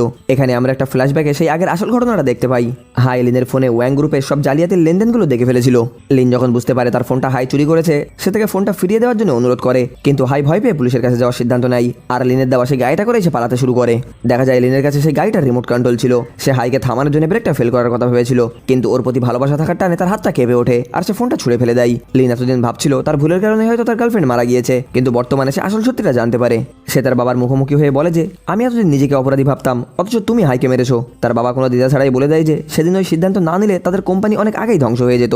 কোম্পানির ভালোর জন্যই তাকে হাইকে মারতে হয়েছিল। বাবার মুখে সব সত্যিটা শোনার পরে লিন পাগলের মতো হাসতে শুরু করে। সে চিৎকার করে বলে যে, বাবা, তুমি সব ধ্বংস করে দিয়েছো। তোমার সব কথা আমি শুনেছি, কিন্তু আর না। তোমার হাতের পুতুল হওয়ার মতো কোনো দুর্বলতা আজ থেকে আর আমার নেই। এই ভেবে সে নিজের ঘরে গিয়ে তার গার্লফ্রেন্ডের কথা ভেবে অজরে কাঁদতে থাকে। এদিকে মিস্টার লিং খবর পায় যে তাদের লোকজনরা জ্যাককে খুঁজে পেয়েছে। অন্যদিকে জ্যাক শিকে জানায় যে হায়ার গাড়ির ব্রেক ফেলের পেছনে লিনের কোনো হাত ছিল না, অন্য কেউ অ্যাডমিন হিসেবে কাজ করেছে, যার পরিচয় খুব শীঘ্রই জানা যাবে। তারা প্রমাণ নিয়ে পুলিশের কাছে যাওয়ার জন্য একটা গাড়িতে করে রওনা দেয়, কিন্তু মাঝ রাস্তায় একটা ট্রাক তাদেরকে সজোরে ধাক্কা মারে। এই দুর্ঘটনায় দুজনেই জ্ঞান হারিয়ে ফেলে। পরে দেখা যায় জ্যাককে একটা ঘরে বন্দি করে রাখা হয়েছে। সি এর জ্ঞান ফিরলে সে মিস্টার লিংকে তার সামনে দেখতে পাই।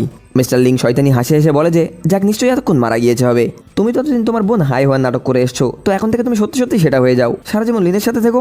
এরপর তিনি সত্যি সত্যি সি এর স্মৃতি মুছে ফেলার জন্য একজন সার্জনকে ডাকে। ডাক্তার যখন শিখে ইঞ্জেকশন দিতে আসে, সে তো ভয়ে অস্থির, কিন্তু তখনই সে বুঝতে পারে যে এই ডাক্তারটা আর কেউ নয়, স্বয়ং জ্যাক। জ্যাক কোনো মতে সেখান থেকে পালিয়ে ডাক্তারের ছদ্মবেশে তাকে এখানে বাঁচাতে এসছে। ঠিক সেই মুহূর্তে বাড়িতে একটা গুলির শব্দ শোনা যায়। মিস্টার লিনো এই আওয়াজটা শুনে দৌড়িয়ে তার গুন্ডাদের নিয়ে সেখানে পৌঁছই। তখনই একটা মাস্ক পরা লোক তাকে বন্দুকের নলের ডোগায় নিয়ে তাকে বন্দি করে ফেলে। এই সুযোগেই জ্যাক আর সিও বাড়ি থেকে পালিয়ে যায়। কিছুক্ষণ পর আবারও একটা গুলির শব্দ হয়। দেখা যায় মিস্টার লিং সেই মাস্ক পরা লোকটাকে গুলি করে দিয়েছে। এরপর তিনি তার ছেলে লিনকে ফোন করে এটা জানার জন্য যে সে এখন কোথায় আছে, কিন্তু চমকে গিয়ে দেখে যে মেঝেতে পড়ে থাকা ওই মাস্ক পরা লোকটার ফোন বেজে উঠেছে। মুখোশটা খুলতেই মিস্টার লিং একদম পাথর হয়ে যায়। তিনি নিজের হাতে নিজের ছেলেকেই গুলি করে দিয়েছে। লিন নিজের বাবার পথ আটকে দাঁড়িয়েছিল যাতে জ্যাক আর সি সেখান থেকে পালাতে পারে। জ্যাক ও তার প্রিয় বন্ধুর এই পরিণতি দেখে কান্নায় ভেঙে পড়ে। অবশেষে সত্যেরই জয় হয়।